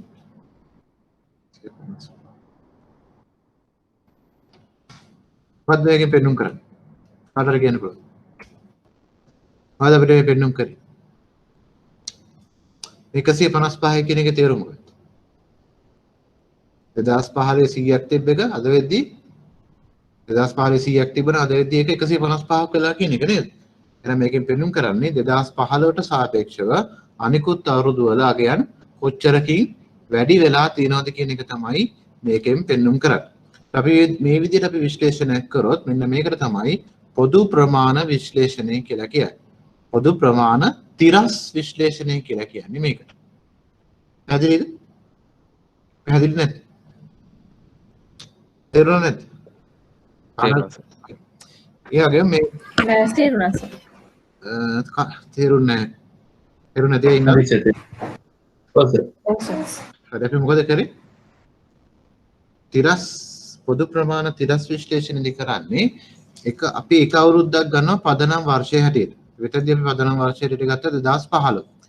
මේකෙදි කරන්නේ 2015 වර්ෂයේ අගයන්ට සාපේක්ෂව අනිකුත් අවුරුදු වල අගය කොච්චරක්ද කියලා බලන එක. උදාහරණයකට අපි හිතමු 2019 උත්තරයක් වෙලා තියෙනවා නේද? මේකද අපි කරේ 155 බෙදුවා 2015 අගයෙන් වැඩි කරා 100. එකකින් කරන්නේ මොකක්ද අතට? පෙන්눔 කරන්නේ පදනම් වර්ෂය අගයන්ට සාපේක්ෂව 2019 අගයන් කොච්චරක්ද කියන එක. මේකෙන් පෙන්눔 කරලා තියෙන්නේ මොකක්ද? 2015 100ක් වෙච්ච ඉඩම් ටික අද වෙද්දි 155ක් වෙලා කියලා. මේක අතරම පේන්නේ නැත්නම් අපි මේ 100 වෙන ඉදින්ට ගත්ත නිසා අපි මෙතන 100 අයින් කරලා ගත්තොත් ඒක පැහැදිලි අපිට 120යි 110යි කියලා ගමු නිකන්. දැන් පැහැදිලි නේද? එතන අපි හැමතිස්සෙම 2015 වගේ 100යි කියලා ගන්නවා. ඒ තමයි පදනම් වර්ෂය. පදනම් වර්ෂය හැම එකක්ම අපි 100යි කියලා හිතලා පදනම් වර්ෂය කියන්නේ 100 නම් අනිකුත් අවුරුදු වලගේ ඊට සාපේක්ෂව කොච්චරකින් වෙනස් වෙලා තියෙනවද කියන එක තමයි මේකෙන් පෙන්눔 කරන්නේ. 2015 100ක් තිබ්බ ඉඩම් ටික 2019 වෙද්දී 129ක් වෙලා තියෙනවා. ඒකයි එකෙන් පෙන්눔 කරන්නේ. අපි හැමතිස්සෙම කරන්නේ අපිට අදාළ වන වර්ෂයේ අගය පදනම් වර්ෂයෙන් බෙදලා 100න් වැඩි කරලා තියෙනවා. දැන් පැහැදිලිද? දැන් පැහැදිලිද නැද්ද? තේරුණා ඔව් සර්. නැද්ද? තේරුණා නැද්ද? තේරුණා නැති කවුරු හරි ඉන්නවද? මේ මුළු වත්කම්. ඒ වගේම මේක කරන්න පුළුවන් කොහොමද? ඉක්විටි වලටත් මෙහෙම කරන්න පුළුවන්. ඉක්විටි තියෙනවා. liabilities තියෙනවා නේද? ඉක්විටි ශේෂපත්‍රයේ මේ තියෙන වත්කම් පැත්ත වගකීම් පැත්තරත් මේ විදිහටම අපිට හදන්න පුළුවන්. පොදු ප්‍රමාණ විශ්ලේෂණය. තේරුණා නැද්ද? ඊළඟට අපි ආදායම් ප්‍රකාශනය ගත්තොත් ඉන්කම් ස්ටේට්මන්ට් එක ගත්තොත් ඒක කොහොමද? ඉන්කම් ස්ටේට්මන්ට් එක ගත්තොත් සේල්ස් තියෙනවා, ඉක්ුණුම් තියෙනවා, cost of sales තියෙනවා, ඉක්ුණුම් පිරිවැය තියෙනවා,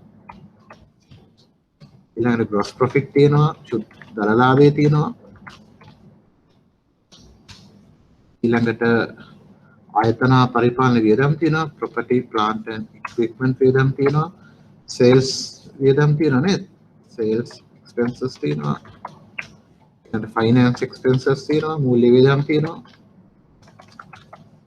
ඊළඟට තියෙනවා profit before tax තියෙනවා, profit after tax තියෙනවා. මේ තමයි අපි කෙටි ආදායම් ප්‍රකාශනය නේද?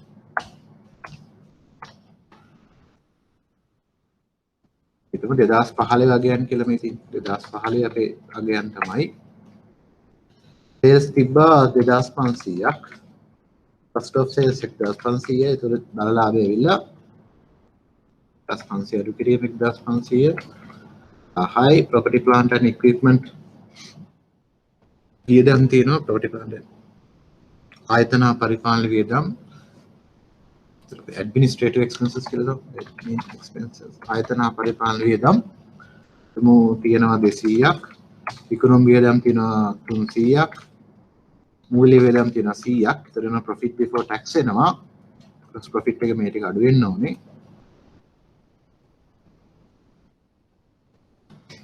400ක් පිටිම tax තියෙනවා 50ක් නම් profit after tax තියෙනවා 400 විදිහට 50 මේ තමයි 2015 ආදායම් ප්‍රකාශනය. ඒ වගේ අපිට 2016 ඒ වගේ ටික ලියා ගන්න පුළුවන්. අපි අවුරුදු 3ක් විතරක් හදමු. මොකද එකම දේ තමයි හැමදාම කරන්න තියෙන්නේ.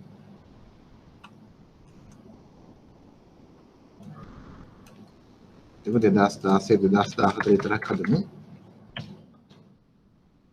2550යි 3000යි 1750යි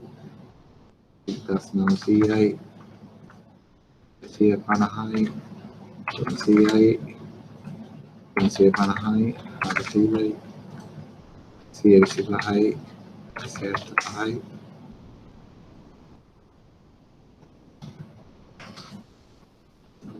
මොකක් පස්සේ කක්කේ අවුරුද්දේ මෙතන 100 මේ තමයි 2015 2016 2017 සඳහා ආදායම් ප්‍රකාශනය. ඒතර පොදු ප්‍රමාණ තිරස් විශ්ලේෂණය කරන්න කිව්වොත් මේ විදිහට මේ ටික ආපහු ලියා ගන්න. අල්ලලා ලියාගෙන ඉස්සෙල්ලා වගේම 2015 වගේම අපි CI කියලා හිතමු. 2015 සෑම අගයක්ම අපි CI කියලා ගන්නවා.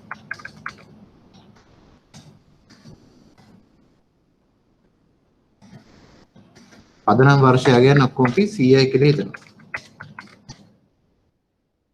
2016 ගැන කරන්නේ 2015ට සාපේක්ෂව 2016 ගැන කරන්නේ මොකද කරන්නේ? 2016 ගේ බෙදන්න ඕනේ 2015 ගෙන් වැඩි කරන්න ඕනේ 100. ඒ විදිහටම පල්ලයට හදන්න පුළුවන්. එනවා 2016 ගෙන් 2015ට සාපේක්ෂව. මොකදලා තියෙන 100ක් තිබ්බ එක 102ක් වෙලා නේද? ඒක වෙනත් විදිහකින් කියන්නේ විකුණුම් 102කින් ඉහළ ගිහිල්ලා තියෙනවා. cost of sales ගත්තොත් මොකදලා තියෙන්නේ? 2015ට සාපේක්ෂව 2016 දී 16.67කින් ඉහළ ගිහිල්ලා. gross profit එක මොකදලා තියෙන්නේ? 120කින් අඩු වෙලා. ඒ විදිහට අපිට බලා ගන්න පුළුවන් 2015ට සාපේක්ෂව 2016 මොකද වෙලා තියෙන්නේ? ඒතර ඒක තමයි තිරස් පොදු ප්‍රමාණ විශ්ලේෂණය කියලා කියන්නේ. 2017ට ගියොත් ඒ විදිහමයි 2017 අගේ බෙදන්න ඕනේ 2015 වගේ වැඩි කරන්න 100. වෙනදී 2015ට සාපේක්ෂව 2017 වෙනකොට විකුණුම් 120කින් වැඩි වෙලා. ඒ වගේ අනිත් ඒවාත් ඒ විදිහටම බලන්න පුළුවන්. ලාභය ගත්තොත් මොකදලා තියෙන්නේ? සෑහෙන අඩු වෙලා නේද? 100ක් තිබ්බ ලාභය දැන් 35ක් දක්වා අඩු වෙලා. ඒ කියන්නේ 165කින් ලාභය අඩු වෙලා. ඒ වගේ විශ්ලේෂණයක් කරන්න පුළුවන් පොදු ප්‍රමාණ ආදායම් ප්‍රකාශනයක් හදාගත්තොත්. පොදු ප්‍රමාණ තිරස් ආදායම් ප්‍රකාශනයක් හදාගත්තොත්. ක්‍රමයට තමයි පොදු ප්‍රමාණ තිරස් විශ්ලේෂණය කිරීම ආදායම් ප්‍රකාශනයේ පැත්තේ. මේ තමයි ශේෂ පත්‍රයේ පැත්තේ. මේ වත්කම් පැත්තෙන් ඒවා මේ කහ පාටින් තියෙන්නේ. කොළ පාටින් පාට කරොත් මේ ටික කොළ පාටින් තියෙන්නේ පොදු ප්‍රමාණ තිරස් විශ්ලේෂණය ආදායම් ප්‍රකාශනයේ පැත්තේ. පැහැදිලිද? මානේ ප්‍රශ්න තියෙනවද? තේරුණා නැද්ද? මම හිතන්නේ මොකටම තේරෙන්නේ නැති කියලා. අපි කරේ සරල දෙයක්. පදනම් වර්ෂයගෙන් 100 නම් අනිකුත් වර්ෂවලගේ ඒ අවුරුද්දට සාපේක්ෂව කීයක්ද කියලා බැලුවේ. මේක ඇත්තට පෙන්වන්නේ 2015ට සාපේක්ෂව අනිකුත් වර්ෂවල වර්ධනය කොච්චරක්ද කියන එක. මෙතන හැමෝටම පැහැදිලි ඇති නේද? මොනවා හරි ප්‍රශ්න තියෙනවද? මොනවා හරි ප්‍රශ්න තියෙනවද? මොනවා හරි ප්‍රශ්න තියෙනවද?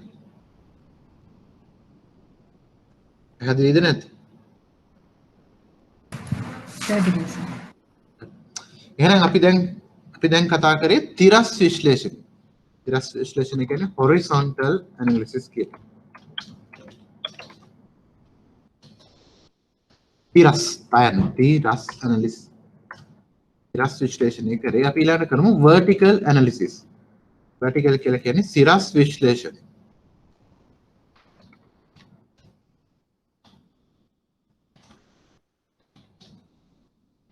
vertical කියලා කිව්වේ සිරස් විශ්ලේෂණය. ඒතර සිරස් විශ්ලේෂණයත් අපිට කොටස් දෙකකට කරන්න පුළුවන්. ඉස්සෙල්ලාම බලමු ආදායම් ප්‍රකාශන. මේ ටික ආයෙ කොපි කරගමු. ශේෂ පත්‍රය ඉස්සෙල්ලා බලමු.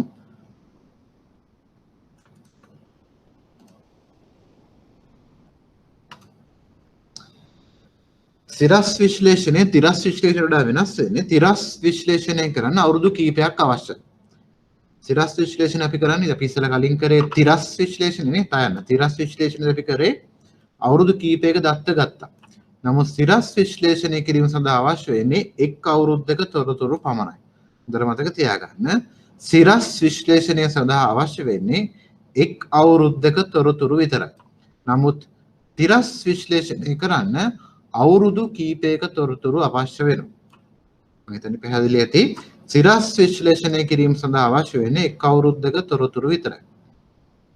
එහෙනම් මෙතෙන්දි කරන්නේ ශේෂ පත්‍රයේ පැත්තෙන් ගත්තොත් මුළු වත්කම් 100 නම් total assets පැත්තෙන් ගත්තොත් තියෙන මුළු වත්කම් 100 නම් අනිකුත් අගයන් කොච්චරක්ද කියලා බලන්න ඕනේ. මෙතෙන්දී අපි කරන්නේ මුළු වත්කම් 100 නම් අනිකුත් අගයන් කොච්චරක්ද කියලා බලන එක. අනික කොහොමද වෙන්නේ? 120 බෙදීම 290 වැඩි කිරීම 100.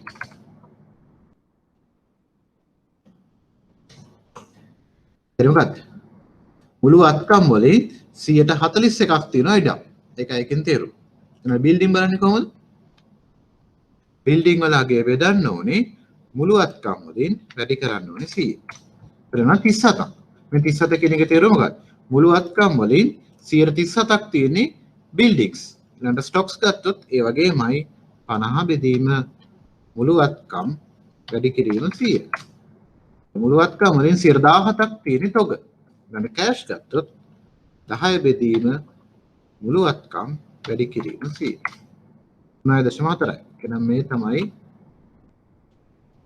සිරස් විශ්ලේෂණය. vertical analysis. මේ තමයි සිරස් විශ්ලේෂණය. පැහැදිලිද? පැහැදිලිද නැද්ද? මේ ටික එකතු මොකද වෙන්නේ? අනිවාර්යයෙන්ම 100 වෙන්න ඕනේ නේද? මේකෙදි කරන්නේ මුළු වත්කම් වලට සාපේක්ෂව අනිකුත් අගයන් කොච්චරක්ද කියලා බලන එක. එතන තිරස් විශ්ලේෂණයට වඩා සිරස් විශ්ලේෂණය වෙනස් වෙන්නේ. සිරස් විශ්ලේෂණය කරන්න අපිට අවශ්‍ය වෙන්නේ එක් අවුරුද්දක තොරතුරු විතරයි. නමුත් තිරස් විශ්ලේෂණය කරන්න අවුරුදු කීපයක තොරතුරු අපිට අවශ්‍ය වුණා නේද? ඒක තමයි ඒකේ තියෙන වෙනස. පැහැදිලිද? පැහැදිලි නැද්ද? මේ විදිහටම අපිට ගන්න පුළුවන් liabilities වලටයි වගකීම් සහ හිමිකමටත් මේ විදිහටම කරන්න පුළුවන්. මේ දෙක එකතුව 100 නම් අනිකුත් අගයන් කොච්චරක්ද කියලා හොයන්න පුළුවන් නේද? මේක 60ක් වෙන්න පුළුවන්, මේක 40ක් වෙන්න පුළුවන් නේද? මේ තමයි ශේෂපත්‍රයේ පැත්තේ. ශේෂපත්‍රයේ පැත්තෙන් සිරස් විශ්ලේෂණය කරන හැටි. අපි ඊළඟ බලමු ආදායම් ප්‍රකාශනයේ පැත්තෙන් බලන්නේ කොහොමද කියලා. ඒක අපි ඉස්සලාම 2015 තොරතුරු ටික කොපි කරගමු. ඉස්සලා වගේමයි සිරස් විශ්ලේෂණය කරන්න අවශ්‍ය වෙන්නේ එක් අවුරුද්දක තොරතුරු විතරයි.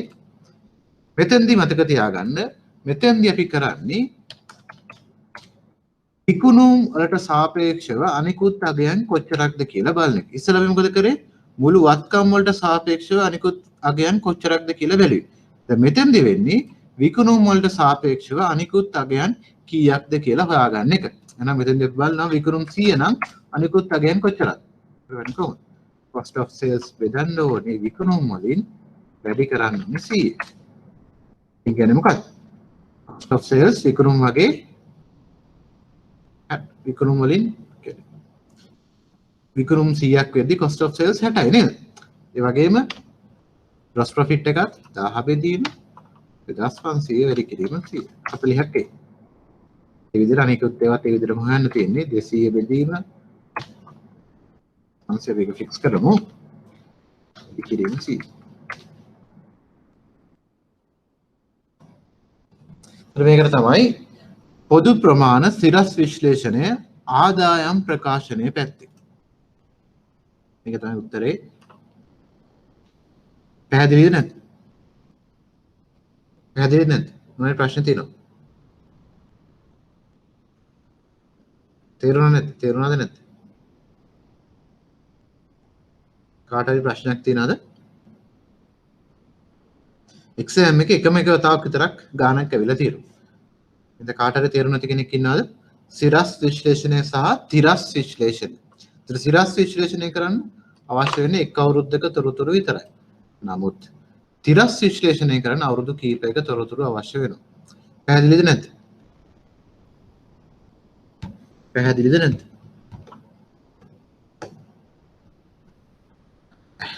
එහෙනම් නේද මට? ඇහෙනවද නැද්ද? ඇහෙනවද? තේරුණාද නැද්ද? එහෙනම් අපි එක්සෑම් එකේ ආපු ගාන හදමු. ඒතර තවදුරටත් පැහැදිලි වෙයි. මේක ඇවිල්ලා තිබ්බේ 2018 සැප්තැම්බර්. මේ තමයි ඇවිල්ලා තියෙන එකම ගාන මේ අවුරුදු කීපයටම.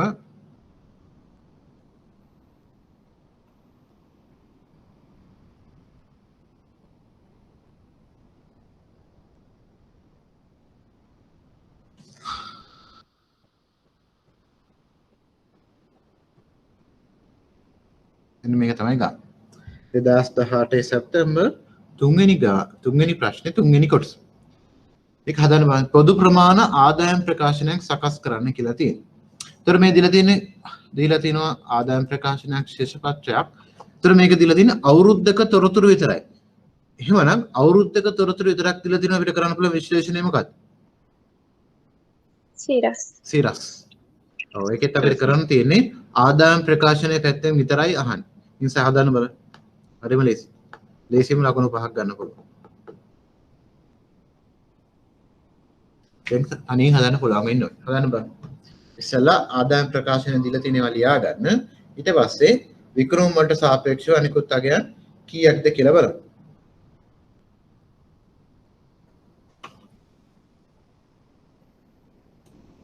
ගාන හැදුවද?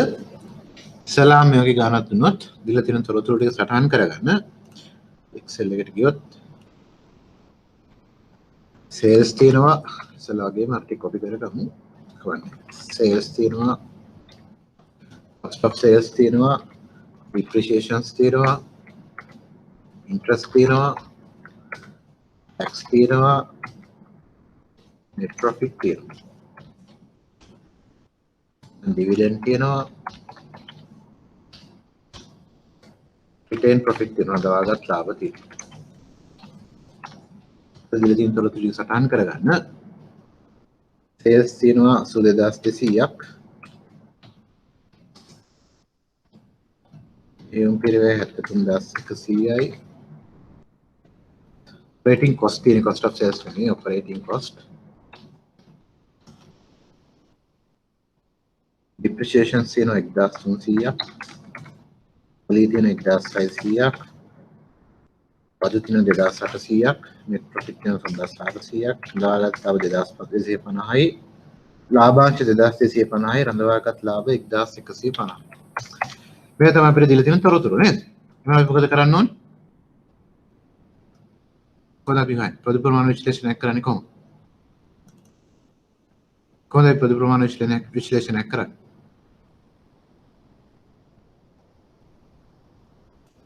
කොහොමද කරන්නේ?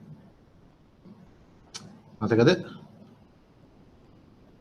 විකුණුම වලට සාපේක්ෂව අනිකුත් අගයන් කීයක්ද කියලා බලන එක නේද? එහෙනම් විකුණුම් 100 නම් අනිකුත් අගයන් කීයක්ද කියලා බලන්න. එහෙනම් මොකද කරන්නේ? අනිකුත් අගයන් හැම එකක්ම විකුණුම් වලින් බෙදලා 100න් වැඩි කරන්න තියෙනවා.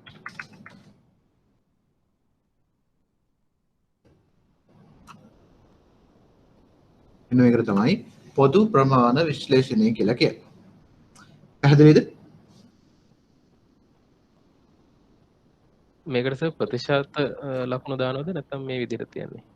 ප්‍රතිශත ලකුණු දැම්මත් කමන්නේ නැතත් කමන්නේ ප්‍රශ්නේ නැහැ. දැම්මොත් හොඳයි කමන්නේ. එතනින් ප්‍රතිශත ලකුණු දාන්න. කොහොමද හොඳයි? එතකොට සර් මයිනස් ෆිගර් එකක් දෙන්නේ. ඔව්. ඔව් කියන්නේ. මයිනස් ෆිගර් එක තිබ්බ දාන්න දෙබ්බත් එකයි නැතත් එකයි. මේකෙන් කියන්නේ cost of විකුණුම් 100 නම් cost of මෙහෙයුම් පිරිවේ 88ක් කියන්නේ. දැන් 100ක් හම්බුනොත් 88ක් වියදම වශයෙන් යනවා කියන එක තමයි මේකෙන් කියන්නේ. එහෙමනේ? 100ක් හම්බුනොත් 88ක් අපිට වියදමක් වෙනවා. ඒකම 100ක් හම්බ වෙනවා නම් 1.5ක් ෂෙයා වෙනවා. මේ වගේ දෙයක් තමයි එකෙන් කියන්නේ. එනත් ඉතින් ගත්තොත් net profit තියෙනවා 4.14ක්. ඒ කියන්නේ අපි 100ක් රුපියල් 100ක් හම්බ වෙනවනම් විකුණුම් වශයෙන් ලාභ වශයෙන් ඉතුරු වෙන්නේ 4.14ක් කියන එක තමයි ඒකේ තේරුම. ඒක තමයි පොදු ප්‍රමාණ විශ්ලේෂණයෙන් බලන්නේ. ඒතර මේකත් අපිට බැලුව බැලමට මේ ව්‍යාපාරය ගැන අදහසක් දක්වන්න බෑ. මොකද කරන්නේ? එක්ක අවුරුදු කීපයක් එක්ක සංසන්දනය කරන්න ඕනේ. නැත්නම් තරගකාරී ආයතනයක පොදු ප්‍රමාණ විශ්ලේෂණය කරලා ඒ ආයතනයත් එක්ක සංසන්දනය කරලා බලන්න වෙනවා. ඒක තනියෙන් ගත්තා කියලා කිසිම අදහසක් ගන්න බෑ මේකේ. හොඳයිද නරකයිද කියලා. අනිවාර්යෙන් මේක සංසන්දනය කළ යුතුමයි. ඒක පැහැදිලිද? එක්සෑම් එක අමාරුද? අමාරු නෑ නේද? අපි මේ පාඩමෙන් තිබ්බ ඔක්කොම ප්‍රශ්න වගේ කරානේ දෙක ගානක් කර අනිත් ඔක්කොම ටික කරා. හැමෝටම දැන් මේ පාඩමෙන් එන ප්‍රශ්නෙන් ලකුණු 20ක් ගන්න පුළුවන් වෙන්න ඕනේ.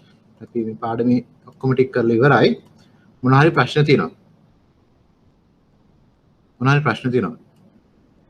අනුපාත සම්බන්ධයෙන් මොනවා හරි ප්‍රශ්න තියෙනවා.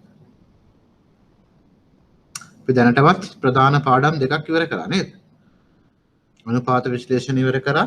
ඊට කලින් සතිය අපි ඉගෙන කලින් සතියකට කලින් අපි ඉවර කරා ප්‍රාග්ධන අයවැයකරණය කියන පාඩම. ඒතර මේ පාඩමයි මේ පාඩමේ අනිවාර්යයෙන්ම ලකුණු 20ක ප්‍රශ්නයක් තියෙනවා. ඒතර ලකුණු 40ක් විතර දැනටමත් අරගෙන ඉවරයි. සමහර අවුරුදු ලකුණු 60ක් විතර අරගෙන ඉවරයි දැනට.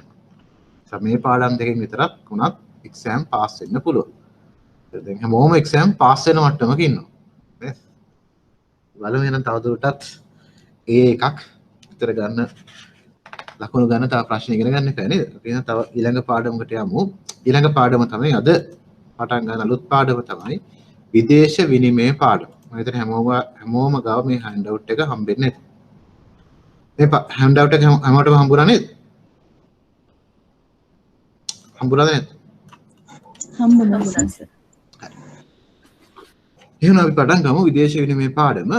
විදේශ විනිමය කියලා කියන්නේ මොකද ෆොරින් එක්ස්චේන්ජ් කියලා කියන්නේ? හරිම ලේසි පාඩමක්. අපි හැමෝටම වැදගත් ප්‍රායෝගිකව භාවිතා වෙන පාඩමක්. ප්‍රැක්ටිකල් ජීවිතෙත් මේ ඉගෙන ගන්න දේවල් අපිට අවශ්‍ය වෙනවා. මොකද විදේශ විනිමය වෙළඳපොළ කියලා කියන්නේ? හරිම සරල දෙයක් තියෙනවා. මොකද විදේශ විනිමය වෙළඳපොළක් කියලා කියන්නේ එක් රටක මුදල් ඒකකයක් තවත් රටක මුදල් ඒකකයක් හා හෝමාරු වන වෙළඳපොළට තමයි විදේශ විනිමය වෙළඳපොළක් කියලා කියන්නේ. එයි අපිට විදේශ විනිමය අවශ්‍ය වෙන්නේ. අපි භාණ්ඩ ආනයනය කරනවා, අපි භාණ්ඩ අපනයනය කරනවා, අපි වෙනත් රටවල ගිහලා මුදල් ආයෝජනය කරනවා. ඒතර මේ ඔක්කොම කරන්න මොනවද අවශ්‍ය වෙන්නේ? දැන් අපි වෙනත් රටක ට්‍රිප් එකක් යනවා නේද? ඒ වගේ වෙනත් රටක දෙයක් අපි ඉගෙන ගන්නවා, සීමා වගේ දේවල් ඉගෙන ගන්නවා නේද? ඒතර ඒ සඳහා අපිට විදේශ විනිමය අවශ්‍ය වෙනවා නේද? නිසා විදේශ විනිමය මේ විවිධ හේතුන් නිසා අපිට අවශ්‍ය වෙනවා. ඒක අපි ඔක්කොම දැන් ඕපන් ඉකොනොමියක් තියෙන විවෘත ආර්ථිකයක් තියෙන්නේ සංවෘත ආර්ථිකයක් සහිත කිසිම රටක් නැහැ. නිසා හැම රටකටම විදේශ විනිමය කියන එක අවශ්‍ය වෙනවා. ඒතර මේ විදේශ විනිමය වෙළඳපොළ ගත්තොත් පැය 24ම ක්‍රියාත්මක වන වෙළඳපොළක්. කියන්නේ උදේ මේ වෙළඳපොළ පටන් ගන්නේ සඳුදා උදේ ඕස්ට්‍රේලියාවේ සිඩ්නි වල උදේ පටන් ගත්තාම මේක අවසන් වෙන්නේ සිකුරාදා හවස 3ට නිව්යෝර්ක් වලින්. ඒතර සිකුරාදා හවස 3 වෙනකම් මේ වෙළඳපොළ පැය 24ම ක්‍රියාත්මක වෙනවා. කොහොමද ක්‍රියාත්මක වෙන්නේ? මේ වෙළඳපොළ පටන් ගන්නේ ඕස්ට්‍රේලියාවෙන්, ඕස්ට්‍රේලියාවේ සිඩ්නි වලින්, ඊට පස්සේ යනවා ජපානයේ ටෝකියෝ වලට, ජපානයේ ටෝකියෝ වලින් හොංකොං වලට එනවා, හොංකොං වලින් සිංගප්පූරුවට එනවා, සිංගප්පූරුවෙන් ඩුබායි වලට යනවා, ඩුබායි වලින් ෆ්‍රැන්ක්ෆර්ට් වලට එනවා, ෆ්‍රැන්ක්ෆර්ට් වලින් ලන්ඩන් වලට එනවා, ලන්ඩන් වලින් නිව්යෝර්ක් වලට එනවා. ඊපස්සේ ආය අනිත් පැත්තෙන් නිව්යෝර්ක් අවසන් වෙද්දී ඕස්ට්‍රේලියාවේ සිඩ්නි වලින් පටන්ගෙන ආය මේ රෝම ක්‍රියාත්මක වෙනවා පැය 24ම හරහා. ඊතර මම කියවනේ රටවල් කීපයක්. ඒක තමයි ලෝකෙ තියෙන ප්‍රධානම මූල්‍ය ස්ථාන නේද? ගනුදෙනු වෙන ස්ථාන තමයි මේ රටවල් මම කියලා කිව්වේ. ඒතර පේන නැති සිංගප්පූරුවයි ඩුබායි අතර කිලසක් තියෙනවා නේද? සිතියම ගත්තත්. කවදාහරි දවසක උනා ලංකාවටත් පොඩි හරි chance එකක් තියෙනවා නේද? සිංගප්පූරුවක් වගේ වෙන්නේ. මොකද ඩුබායි සහ සිංගප්පූරුව අතර තියෙන මුම්බායි එච්චරම ජනප්‍රිය නැහැ තාම. ඒතර මුම්බායි ජනප්‍රිය වෙන්නේ කලින් අපිට ඕනනම් කලින් ලංකාවේ කොළඹ ෆයිනෑන්ෂල් සෙන්ටර් එකක් කරොත් අර ඒ පැවිසි අතරම ක්‍රියාත්මක වෙළඳපොළ එක් ප්‍රධාන තැනක් වට ලංකාවත් පත් වෙන්න පුළුවන්. අනිත් දේ තමයි මේ විදේශ විනිමය වෙළඳපොළේ ගනුදෙනු සිද්ධ වෙන නිශ්චිත ස්ථානයක් නැහැ. දැන් කොටස් වෙළඳපොළ ගත්තොත් නිශ්චිත ස්ථානයක් තියෙනවා නේද? නමුත් විදේශ විනිමය වෙළඳපොළ ගත්තොත් නිශ්චිත ස්ථානයක් තියෙනවද? දැන් ක්ලාස් එකේ ළමයෙක් ඉන්නවා නම් ඒ ළමයා කවුරු හරි එක්ක මට ඒ වෙලාවෙම විදේශ විනිමය ගනුදෙනුවක් කරන්න පුළුවන් නේද? ඒ නිසා මේ විදේශ විනිමය ගනුදෙනුවක් ඕනෑම තැනක ඕනම අවස්ථාවක වෙන්න පුළුවන්. ඒ නිසා විදේශ විනිමය වෙළඳපොළ සඳහා නිශ්චිත ස්ථානයක් හෝ මධ්‍ය ස්ථානයක් නැහැ. ඕනම තැනක මේකේ ගනුදෙනු සිද්ධ වෙනවා. ඊළඟ මධ්‍යම හුවමාරුවක් නැහැ. කියන්නේ එක්ස්චේන්ජ් එකක් නැහැ. දැන් කොටස් වෙළඳපොළ ගත්තොත් මධ්‍යම හුවමාරුවක් තියෙනවා. නමුත් විදේශ විනිමය වෙළඳපොළ ගත්තොත් එහෙම මධ්‍යම හුවමාරුවක් නැහැ. ඒ වගේ වෙළඳපොළ වලට අපි කියනවා OTC මාකට් කියලා. ඕවර් ද කවුන්ටර් කියලාත් කියනවා. කිසිම හුවමාරුවක් කරහා නෙමෙයි ගනුදෙනු සිද්ධ වෙන්නේ. ඊට අමතරව ගත්තොත් ලෝකේ ද්‍රවශීලතාවෙන් වැඩිම වෙළඳපොළ තමයි විදේශ විනිමය වෙළඳපොළ. ද්‍රවශීලතාවයේ පැත්තෙන් ගත්තොත් ද්‍රවශීලතාවයෙන් වැඩිම වෙළඳපොළ තමයි විදේශ විනිමය වෙළඳපොළ. ඒ වගේම ලෝකේ විශාලතම වෙළඳපොළ ගත්තොත් ඒකත් විදේශ විනිමය වෙළඳපොළ තමයි ලෝකේ විශාලතම වෙළඳපොළ. ඒක දෛනික පිරිවැටුම ගත්තොත් US ඩොලර්ස් ට්‍රිලියන අංගිතෙන් දැන් වෙද්දී 7ක් විතර වෙනවා. දවසක පිරිවැටුම ගත්තොත් US ඩොලර් ට්‍රිලියන 7ක් විතර වෙනවා. ඒතර US ඩොලර් ට්‍රිලියන බිඳු කීයක් තියෙනවද? මේ දවසක ගාන මේ කියන්නේ. ඒතර දවසකට ට්‍රිලියන 7ක් විතර තියෙනවා. ට්‍රිලියන එකට බිඳු කීයක් විතර තියෙනවද? මිලියන බිලියන ට්‍රිලියන නේද? බිඳු කීයක් තියෙනවද? ට්‍රිලියන එකට බිඳු තියෙනවා 12ක්. ඒතර පේන ඇති මේ වෙළඳපොලේ සයිස් එක නේද? මේ තමයි ලෝකේ විශාලතම වෙළඳපොළ. මේවා එක්සෑම් එකට අහන්නේ නෑ, මම නිකන් දැනගැනීම සඳහා විතරයි කිව්වේ. මේ තමයි ලෝකේ වැඩිම ගනුදෙනු වෙන ස්ථාන. අර මං කිව්ව ස්ථාන ටික තමයි මේ තියෙන්නේ. වැඩිම තියෙනවා ඕස්ට්‍රේලියාව ගත්තොත් 101.4ක් සිඩ්නි නුවර තියෙන ඕස්ට්‍රේලියාවේ. ඊළඟ කැනඩාව ගත්තොත් 1.3ක් තියෙනවා. චයිනා ගත්තොත් චයිනා කියන එක දැන් ටික ටික වැඩි වේගෙන එනවා 1.6යි. ඊළඟ ෆ්‍රාන්ස් ගත්තොත් 2යි. ඊළඟට හොංකොං ගත්තොත් 7.6යි. අර මං කිව්වා හොංකොං කියන්නේ ප්‍රධාන ස්ථානයක්. හොංකොං 7.6යි. ඊළඟට ජපානය ගත්තොත් 4.5යි. මේ තියෙන මාකට් ෂෙයා එක. ලෝකේ මාකට් ෂෙයා එකෙන් 4.5ක් ජපානයේ. ඊළඟට සිංගප්පූරුව ගත්තොත් 7.6ක් තියෙනවා. මම කරපු ප්‍රධාන ස්ථානයක්. ඊළඟට යුනයිටඩ් කින්ග්ඩම් ගත්තොත් මහා බ්‍රිතාන්‍ය ගත්තොත් 143ක් තියෙනවා. එනතින් ලන්ඩන් වල වෙළඳපොළ සයිස් එක නේද? ලන්ඩන් වල 143ක් තියෙනවා. ඇමරිකාව ගත්තොත් 116යි. ඇමරිකාවට වඩා ලන්ඩන් වෙළඳපොළ විශාල වීමට හේතුව මොකක්ද? කතර කියන්න පුළුවන්. ලෝකෙත් ගත්තොත් 143ක් භාගයක් විතර ගනුදෙනු සිද්ධ වෙන්නේ ලන්ඩන් වල. හේතුව මොකක්ද? විදේශ වෙළඳපොළ ගත්තොත් 43% විතර ගනුදෙනු සිද්ධ වෙන්නේ ලන්ඩන් වල. ඒකට හේතුව මොකක්ද? කාටද කියන්න පුළුවන්? ලන්ඩන් ලෝක විශාලතම විදේශ විනිමය වෙළඳපොළ වීමට හේතුව මොකක්ද? හේතුව මොකක්ද? මේ ෆිගර්ස් එකක්වත් එක්සෑම් එකේදී අහන්නේ පාඩම් කරන්න එපා. දැන ගැනීම සඳහා විතරයි කිව්වේ මේ ෆිගර්ස් පාඩම් කරන්න එපා. ඇයි ලන්ඩන් 143ක් වෙන්න හේතුව මොකක්ද? ලන්ඩන් වල. හේතුව මොකක්ද? හේතුව තමයි ලන්ඩන් වල පිහිටීම. ලන්ඩන් කියන වෙළඳපොළ ඕපන් වෙලා තියෙනවා ආසියානු වෙළඳපොළ අවසන් වෙද්දී. ආසියානු වෙළඳපොළ අවසන් වෙනකොට තමයි ලන්ඩන් මාකට් එක ඕපන් වෙන්නේ. ඒ වගේම ඇමරිකාවේ වෙළඳපොළ පටන් ගද්දිත් ලන්ඩන් වල වෙළඳපොළ තියෙනවා. ඉතින් ප්‍රධානම ස්ථාන දෙකක් ආසියාවයි ඇමරිකාවයි අතරමැද පිහිටීම නිසා තමයි ලන්ඩන් ලෝකේ විශාලතම විදේශ විනිමය වෙළඳපොළ වෙලා තියෙන්නේ. පිහිටීම නිසා තමයි ලන්ඩන් වලට මේ තැන හම්බෙලා තියෙන්නේ. ඊළඟ ගත්තොත් ටර්නෝවර්. ටර්නෝවර් කියන්නේ මුදල් ඒකක වශයෙන් ගත්තොත් මුදල් ඒකක වලින් වැඩිම පිරිවැටුමක් සහිත මුදල් ඒකකයේ තමයි ඩොලර්. ලෝකේ ගත්තොත් ලෝකේ ගනුදෙනු වලින් 188ක් almost 100% නේද? 100ක් වගේම ගනුදෙනු සිද්ධ වෙනව නේද? තාමත් ඩොලර් වලින් නේද? 2004 ගත්තොත් 188යි. අද වෙද්දී එක පොඩ්ඩක් තව වර්ධනයක් වෙලා. 2019 වෙද්දී එක 188.3ක් දක්වා වැඩි වෙලා තියෙනවා. ලෝකේ හැමෝම ගනුදෙනු කරන්නේ මොනවද? බහුතරයක් ගනුදෙනු කරන්නේ ඩොලර්ස් වලින්. ඊට පස්සේ යුරෝ 132ක් තියෙනවා. ගනුදෙනු වලින් 32ක් යුරෝ තියෙනවා.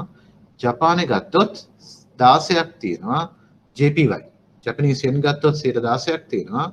ස්ටර්ලිං තම මහා බ්‍රිතාන්‍ය පවුම ගත්තොත් 12ක් තියෙනවා.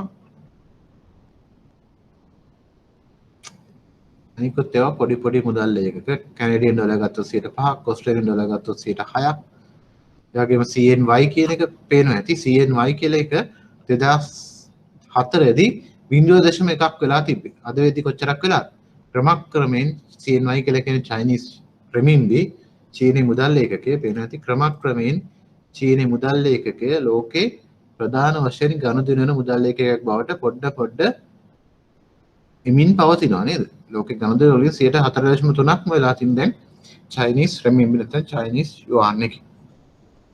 අපි වාට පේනවා ඇති මේ ටික ඔක්කොම එකතු කරොත් 100ට වඩා වැඩි අගයක් ගන්නවා. ඒකට හේතුව මොකක්ද? ඒකට හේතුව මොකක්ද? මේ ඔක්කොම එකට ගත්තොත් එකතුව 100ට වඩා වැඩි. හේතුව මොකක්ද? හේතුව මොකක්ද? ඒකට හේතුව මොකක්ද? මේ ඔක්කොම එකතු කරොත් 100ට වඩා වැඩි වෙනවා. ඒකට හේතුව මොකක්ද? මොකක්ද හේතුව? ඒ හේතුව තමයි මේ සෑම මුදල් ඒකකයක්ම හෝමාරු වෙන්නේ ඩොලර්ස් එක්ක. ඒකයි හේතුව. ගොඩක් අඩුවෙන් තමයි යුරෝ JPY ගනුදෙනුවක් සිද්ධ වෙන්නේ. GBP JPY වගේ ඩොලර් සම්බන්ධ නොවි ගනුදෙනුවක් සිද්ධ වෙන්නේ ඊටාම අඩු වශයෙන්. අනිවාර්යෙන් සමේ ඩොලර් කියන එක මෙතනින් අයින් කරන්න ඕනේ. මොකද ඩොලර් කියන එක වැඩක් නැහැ. මොකද ඩොලර් හරහා තමයි ඔක්කොම ගනුදෙනු සිද්ධ වෙන්නේ. මේක අයින් කරලා ඊටු ටික එකතු කරොත් 100ක් එනවා. ඩොලර් කියන එක අපි සාමාන්‍යයෙන් ගන්නෑ. මොකද ඩොලර් එක තමයි හැම එකක්ම හෝමාරු වෙන්නේ. හරි.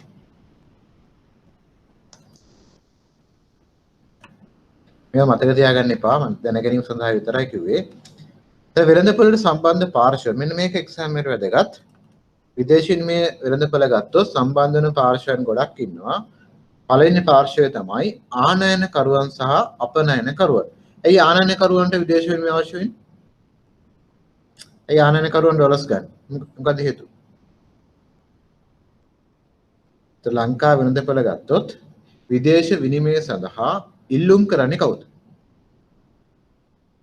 විදේශ විනිමය ඉල්ලුම් කරන්නේ කවුද? කවුද විදේශ විනිමය ඉල්ලුම් කරන්නේ? ආනයන කරුවන්. ආනයන කරුවන් තමයි ලංකා වෙළඳපොළේ විදේශ විනිමය ඉල්ලුම් කරන්නේ. අපනයනකරුව තමයි විදේශ විනිමය වෙළඳපළට සපයන්නේ. ඒතර අපනයනකරුවන් භාණ්ඩ අපනයනය කරාට පස්සේ ඒ කට්ටියට විදේශ විනිමය හම්බ වෙනවා. ඒතර මේ විදේශ විනිමය ලංකාවේ වෙළඳපළට ආවට පස්සේ ඒ කට්ටිය දේශීය වෙළඳපොලේ රුපියල් වලට හරව ගන්න. නිසා විදේශ විනිමය සපයන්නේ අපනයනකරුවන්. ඒ සපයපු විදේශ විනිමය ටික ඉල්ලන්නේ කවුද? ආනයනකරුවන්. භාණ්ඩ ආනයනය කරන්න ඒ ටික ආපහු ඉල්ල ගන්නවා. ඒතර මේ දෙන්න අතර අතරමැදි හැටියට තමයි බැංකුව කටයුතු කරන්නේ. අපනයනකරුවෙක් සල්ලි ගෙනාම ඒ ටික බැංකුව අරගෙන රුපියල් දෙනවා යාට. ඊපස්සේ ආනයනකරුවෙක් ආවම ආනයනකරුවෙන් රුපියල් ටික ඉල්ලගෙන යාට ඩොලර්ස් ටික දෙනවා. ඒතර මේ අතරමැදි කාර්යය කරන්නේ බැංකුව. ඊට අමතරව බැංකුව විදේශ විනිමය ගනුදෙනු සිද්ධ කරන ලාභ ලැබීම සඳහා එන buy and selling කරනවා. ඊට අමතරව අන්තර් බැංකුව වෙළඳපළට විදේශ විනිමය සපයීම කරන්නේ බැංකුව. ඊට අමතරව බ්‍රෝකර්ස්ලා ඉන්නවා තරවකරුවන්. ඒතර තරවකරුවනුත් කරන්නේ ඉල්ලුම්කරුවන් හා සැපයුම්කරුවන් සම්බන්ධ කිරීමයි. එතන ඒ කටියේ පොඩි ගාස්තුවක් අරගෙන තමයි මේක කරන්නේ. නමුත් වර්තමාන වෙනකොට තරවකරුවන් කියන අය වෙළඳපොලෙන් ඉවත් වෙගෙන යනවා. මොකද ගොඩක් දැන් ගනුදෙනු සිද්ධ වෙන්නේ ඉලෙක්ට්‍රොනිකලි. කියන්නේ කම්පියුටර් සරහ තමයි ගනුදෙනු සිද්ධ වෙන්නේ. ඒ නිසා තරවකරුවන් වර්තමාන වෙද්දී අඩු වෙගෙන යනවා. ඊළඟට ඉන්නවා ආයෝජකයන් සහ සමපේක්ෂකයන්. ආයෝජකයන්ටත් විදේශ විනිමය අවශ්‍ය වෙනවා. වෙනත් රටක ආයෝජනය කරන්න ගියොත් විදේශ විනිමය අවශ්‍ය වෙනවා. ඒ වගේම පිටරට කෙනෙක් ලංකාවෙල ආයෝජනය කරොත් එයා පිටරට සල්ලි ලංකාවට ගේනවා. ඒ වගේ වෙලාවකදී විදේශ විනිමය වෙළඳපොළ අවශ්‍ය වෙනවා. ඊළඟ සමපේක්ෂකයන් කියන්නේ කවුද? ඊළඟ ප්‍රශ්නේ. කවුද මේ ස්පෙකියුලේටර්ස්ලා කියන්නේ? සමපේක්ෂකයන් කියන්නේ කවුද? කෙටසටහන් ලියන්න ඉන්න පුළුවන්. සමපේක්ෂකයන් යනු කවුද කියලා අහන්න පුළුවන්. කවුද සමපේක්ෂකයන් කියලා කියන්නේ? සමපේක්ෂකයන්ගේ අරමුණ තමයි ලාභ ලැබීම. එයාගේ ප්‍රධානම අරමුණ තමයි ලාභ ලැබීම. සම්පේක්ෂකයන් කරන්නේ ලාභ ලැබීම පරමාර්ථයෙන් ලාභ ලැබීම සඳහා විදේශ විනිමය ගනුදෙනු කරොත් ඒගොල්ලන්ට තමයි සමපේක්ෂකයන් කියලා කියන්නේ. ලාභ ලැබීම තිබුණේ. හෙලෝ එහෙන්න කනෙක්ෂන් එක ඔස්සරා තිබුණේ දැන්. දැන් නම් හරි සර්. එහෙමද කනෙක්ෂන් එක ඩ්‍රොප් වුණාද? කොතනද අන්තිමට නැවතුනේ? අපි කතා කරමින් ඉතින් ආනයනකරුවන් සහ අපනයනකරුවන්. ඒ ටික ඇහුණාද? ඔව් සර්. බැංකු කියන එක ඇහුණාද? ඔව් සර්. ඇහුණා. හරි. තරවකරුවන් කියන එක එච්චර හරි. තරවකරුවන් කියන එක විනිමය දැන් නැති වෙගෙන යනවා. තරවකරුවෝ කියන එක වැඩක් නැහැ. ඊට අමතරව ආයෝජකයෝ ගත්තොත් ඒකට විදේශ විනිමය අවශ්‍ය වෙනවා. අපේ කෙනෙක් පිටරට ගිහලා ආයෝජනය කරොත් එයාට ඩොලර්ස් වෙනවා. ඒ වගේම පිටරට කෙනෙක් ලංකාවේ ආයෝජනය කරොත් එයා ඩොලර්ස් වෙළඳපොළට ගේනවා. නිසා ඒ කට්ටියත් විදේශ විනිමය වෙළඳපොලේ වැදගත් කාර්යයක් කරනවා.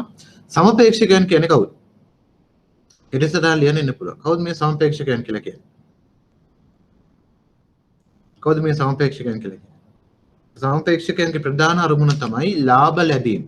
ඒතර මතක තියාගන්න සමපේක්ෂකයන්ගේ ප්‍රධාන අරමුණ ලාභ ලැබීම. ඒ නිසා ඒ කට්ටිය කටයුතු කරන්නේ ලාභ ලැබීමේ පරමාර්ථයෙන් කිසියම් ගනුදෙනුවක් කරන පාර්ශවයක් ඉන්නවා නම් ඒ කට්ටියට තමයි සමපේක්ෂකයන් කියලා කියන්නේ. ලාභ ලැබීමේ පරමාර්ථයෙන් විදේශ විනිමය ගනුදෙනු කරන පාර්ශවයන්ට තමයි සමපේක්ෂකයන් කියලා කියන්නේ. ලාභ ලැබීමේ පරමාර්ථයෙන් විදේශ විනිමය ගනුදෙනු කරන අය තමයි සමපේක්ෂකයන් කියලා කියන්නේ. ඊට අමතරව මහ බැංකුව ඉන්නවා. මහ බැංකුව තමයි විදේශ විනිමය වෙළඳපොළ පාලනය කරන්නේ. ලංකාවේ තියෙන පාලිත විදේශ විනිමය අනුපාතයක් නේද?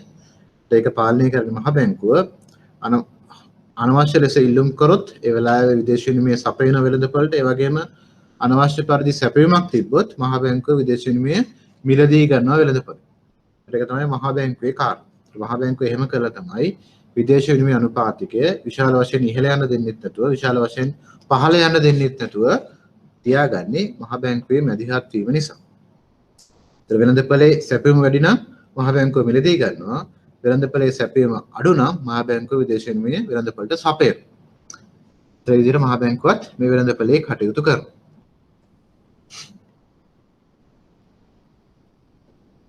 මේ තමයි ඒක ඩයග්‍රෑම් එකකින් ප්‍රස්තාර chart එකකින් පෙන්වුවොත් මේ තමයි එක්ස්පෝර්ටර්ස්ලා සල්ලි ගේනවා ඒවා අන්තර් බැංකු වෙළඳපොලේ හෝමාරු වෙනවා ඒ වගේම ආනයනකරුවන් මේ එක්ස්පෝර්ටර්ස්ලා ගෙන සල්ලි අරගෙන භාණ්ඩ ආනයනය කරනවා ඒ වගේම වෙළඳපොලේ හිඟයක් හෝ අතිරික්තයක් තියෙනවා නම් මහ බැංකුව මැදිහත් වෙනවා තමයි ලංකාවේ විදේශ විනිමය වෙළඳපොලේ ක්‍රියාකාරීත්වය එක්ස්පෝර්ටර්ස්ලා ගේනවා අන්තර් බැංකු වෙළඳපොලේ හෝමාරු වෙනවා ආනයනකරුවන් මේ සල්ලි ටික අරගෙන භාණ්ඩ ආනයනය කරනවා ඒ වගේම මහ බැංකුව පැත්තෙන් අතිරික්තයක් තියෙනවා නම් මිලදී ගන්නවා, හිඟයක් තියෙනවා නම් සපයත.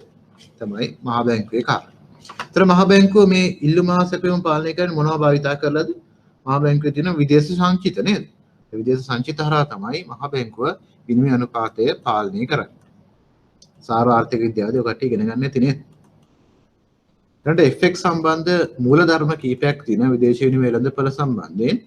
පළවෙනි දේ තමයි වෙළඳ දිනය කියන එක. Trade date. ට්‍රේඩ් ඩේට් කියලා කියන්නේ ගනුදෙනුවක් සිද්ධ කරන දවස. කියලාද මම ගනුදෙනුවක් කරන්න එකක වුණොත් ඒකට තමයි වෙළඳ දිනය කියලා කියන්නේ. පියවීමේ දිනය කියලා කියන්නේ මුදල් හෝමාරු වන දවස.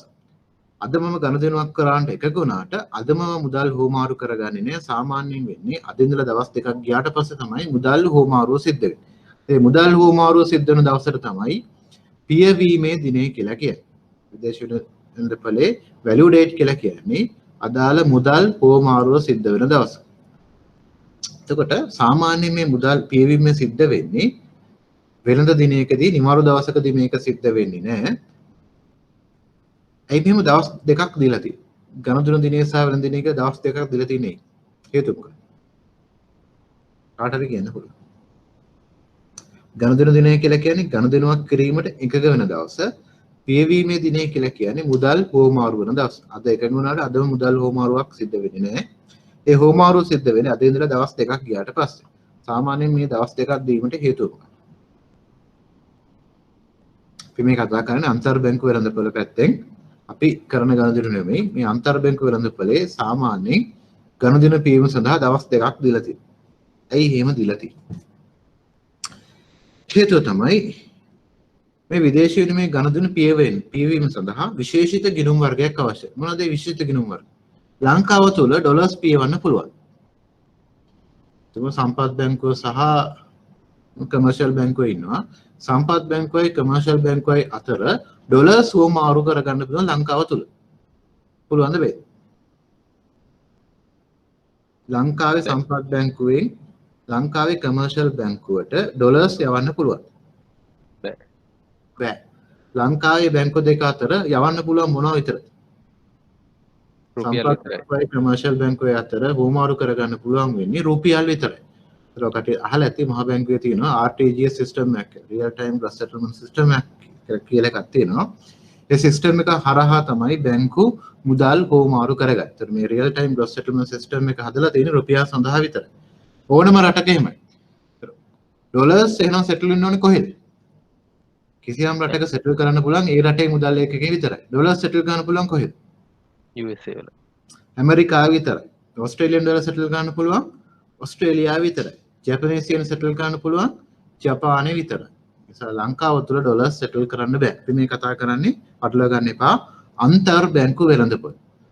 අපි මේ එදිනදා කරන වෙළඳපොළ නෙමෙයි මේ අපි කතා කරන්නේ අන්තර් බැංකු වෙළඳපොළ. අතර අන්තර් බැංකු වෙළඳපොළ තුළ මුදල් හෝමාරු කර ගැනීම කරන්න පුළුවන් වෙන්නේ අදාළ රටේ මුදල් ඒකකයේ විතරයි. ඒතර වෙනත් මුදල් ඒකකයක් හෝමාරු කර ගන්නවා නම් ඒ රටේ තමයි හෝමාරු කරගන්න වෙන්නේ. එහෙනම් සම්පත් බැංකුවෙන් කමර්ෂල් බැංකුවකට ඩොලර්ස් යවන්න ඕනේ කොහෙද? ලංකාව යවන්න පුළුවන්ද? ඒක හෝමාරු වෙන්නේ ඇමරිකාව තුළ. මෙසේ ඇමරිකාව තුළ මේ මුදල් හෝමාරු කරගන්න විශේෂිත ගිණුම් වර්ගයක් ආරම්භ කරන්න ඕනේ. මොකක්ද ඒ ගිණුම් වර්ගයට කියන නම? හරියට කියන්නේ. නොස්ට්‍රෝ ගිණුම්. වොස්ට්‍රෝ නෙමෙයි නොස්ට්‍රෝ. මේක ටයිප් කරොත් NOSTR. නොස්ට්‍රෝ ගිණුම් කියන්නේ මොකක්ද? අපේ රටේ බැංකුවක් වෙනත් රටක ගිහිල්ලා වෙනත් රටක බැංකුවක ගිණුමක් ආරම්භ කරොත් ඒවට තමයි නොස්ට්‍රෝ ගිණුම් කියලා කියන්නේ. එනර මං කිව්වේ සම්පත් කමර්ෂල් උදාහරණයක් ගත්තොත් ඩොලර්ස් හෝමාරු වෙන්නේ මේ නොස්ට්‍රෝ ගිණුම් හරහා. ඒ සම්පත් බැංකුවේ නොස්ට්‍රෝ account එකක් තියෙනවා. ඒ වගේම කමර්ෂල් බැංකුවේ නොස්ට්‍රෝ account එකක් තියෙනවා. ඒතර සල්ලි හෝමාරු වෙන්නේ මේ නොස්ට්‍රෝ ගිණුම් දෙක අතර. ඇමරිකාව තුළ තමයි හෝමාරු වෙන්නේ. එහෙනම් වොස්ට්‍රෝ කියන්නේ මොකක්ද? අනිත් පැත්ත. වොස්ට්‍රෝ කියලා එක්කත් හරියද නේ? නොස්ට්‍රෝ දිනවා වොස්ට්‍රෝ කියලා එක්කත්. වොස්ට්‍රෝ කියන්නේ මොකද? විදේශ රටක බැංකුවක් අපේ රටේ ආරම්භ කරනවා. වෙනත් රටක බැංකුවක් අපේ රටේ ගිණුමක් ආරම්භ කරොත් ඒක තමයි වොස්ට්‍රෝ කියලා කියන්නේ. ඒ වොස්ට්‍රෝ ගිණුම හරහා හෝමාරු වෙන්නේ LK. ලංකාව තුළ ගත්තොත් වොස්ට්‍රෝ ගිණුම හරහා හුවමාරු වෙන්නේ අපේ රටේ මුදල් වර්ග. ඒතර පැහැදිලිද? ඒතර නොස්ට්‍රෝ ගිණුම් හරහා තමයි විදේශ විනිමය ගනුදෙනු පියවීම සිද්ධ වෙන්නේ. ඒතර මෙසේ පියවීම සිද්ධ කරන්න ඇමරිකාව තුල ඇමරිකාව පටන් ගන්න අපේ වෙලාවෙන් කොච්චර වෙනසක් තියෙනවද? පැය 6ක වෙනසක් තියෙනව නේද? නමුත් ජපාන කෙනෙක්ට කොච්චර වෙනසක් තියෙනවද? පැය 12කටත් වඩා වැඩි වෙනසක් තියෙනව නේද? ඒ නිසා ජපානයේ පුද්ගලයෙක්ට එදාම ගනුදෙනුවක් කළා එදාම පියවන්න පුළුවන්. ජපානයේ නෙමෙයි අපි හිතමු ඇමරිකාවේ පුද්ගලයෙක්. දැන් ඇමරිකාව පටන් ගත්තේ ජපානයේ වහලා නේද? ජපානයේ හවස 5 වෙදි තමයි ඇමරිකාවේ උදේ 9 විතර වෙන්නේ. එතකොට ඇමරිකාවේ ඉන්න පුද්ගලයෙක්ට එදාම ජපනීස්ෙන් හුවමාරු කරගන්න පුළුවන්. පුළුවන්ද බැයිද? බෑ. ඒ හේතුව. ජපානෙත් අපේ වගේම කට් ඔෆ් ටයිම් එකක් තියෙනවා නේද? සෙන්ට්‍රල් බැංක් එකෙත් කට් ඔෆ් ටයිම් එකක් තියෙනවා නේද? බැංකුව අතර හුවමාරු කරගන්න ඕනේ කීයට කලින් හුවමාරු කරගන්න ඕනේ? පැය 24ම හුවමාරු කරගන්න පුළුවන්? පැය 24ම හුවමාරු කරන්න බෑ නේද? ලංකාවේ තියෙන කට් ඔෆ් ටයිම් එකක් මම දන්න පරිදි හවස 3:00ට කලින් බැංකුව අතර මුදල් හුවමාරු කරගත යුතුයි නේද? RTGS සිස්ටම් එක මම හිතන්නේ හවස 3:00ට වහනවා. ඊට කලින් බැංකුව අතර ගනුදෙනු හුවමාරු කරගත යුතුයි.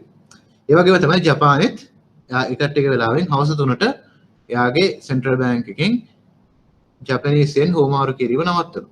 නිසා ඇමරිකාවේ ඉන්න පුද්ගලයෙක්ට කවරදාකවත් බෑ එදාම ගනුදෙනු සිද්ධ කළා එදාම ගනුදෙනු පියවන්න. ඒ නිසා තමයි මේ දවස් දෙකක් දීලා තියෙන්නේ. ගනුදෙනු පියවීම සඳහා දවස් දෙකක් දීලා තියෙන මේ කාල අතර තියෙන වෙනස්කම නිසා. ඇමරිකාවේ කෙනෙක්ට ජපනීස්ෙන් එදාම හුවමාරු කරගන්න බෑ. ඒ වගේම කැනඩාවේ ඉන්න පුද්ගලයෙක්ටත් ජපනීස්ෙන් එදාම හුවමාරු කරගන්න බෑ.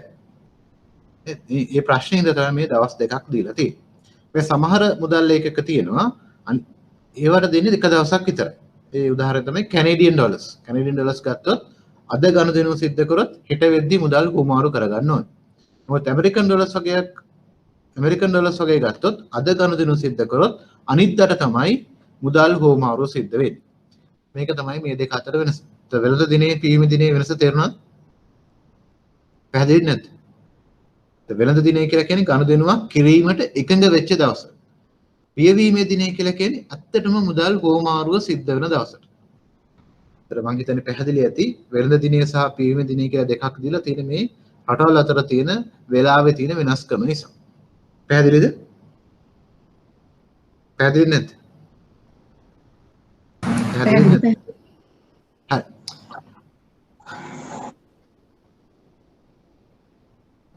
පියනම් ඊළඟ දවසේ මෙතනින් හරි ඉතුරු ටික කතා කරමු. අද කතා කරපේ මොනවයි ප්‍රශ්න තියෙනවා? එහෙනම් අද අපි ඉවර කරා මූල්‍ය ප්‍රකාශ විශ්ලේෂණය කියන පාඩම. අපි අද මෙතනින් නවත්තමු. එහෙනම් ඊළඟ දවසේ කතා කරමු ඉතුරු ටික. එහෙනම් thank you අපි ඊළඟ දවසේ කතා කරමු.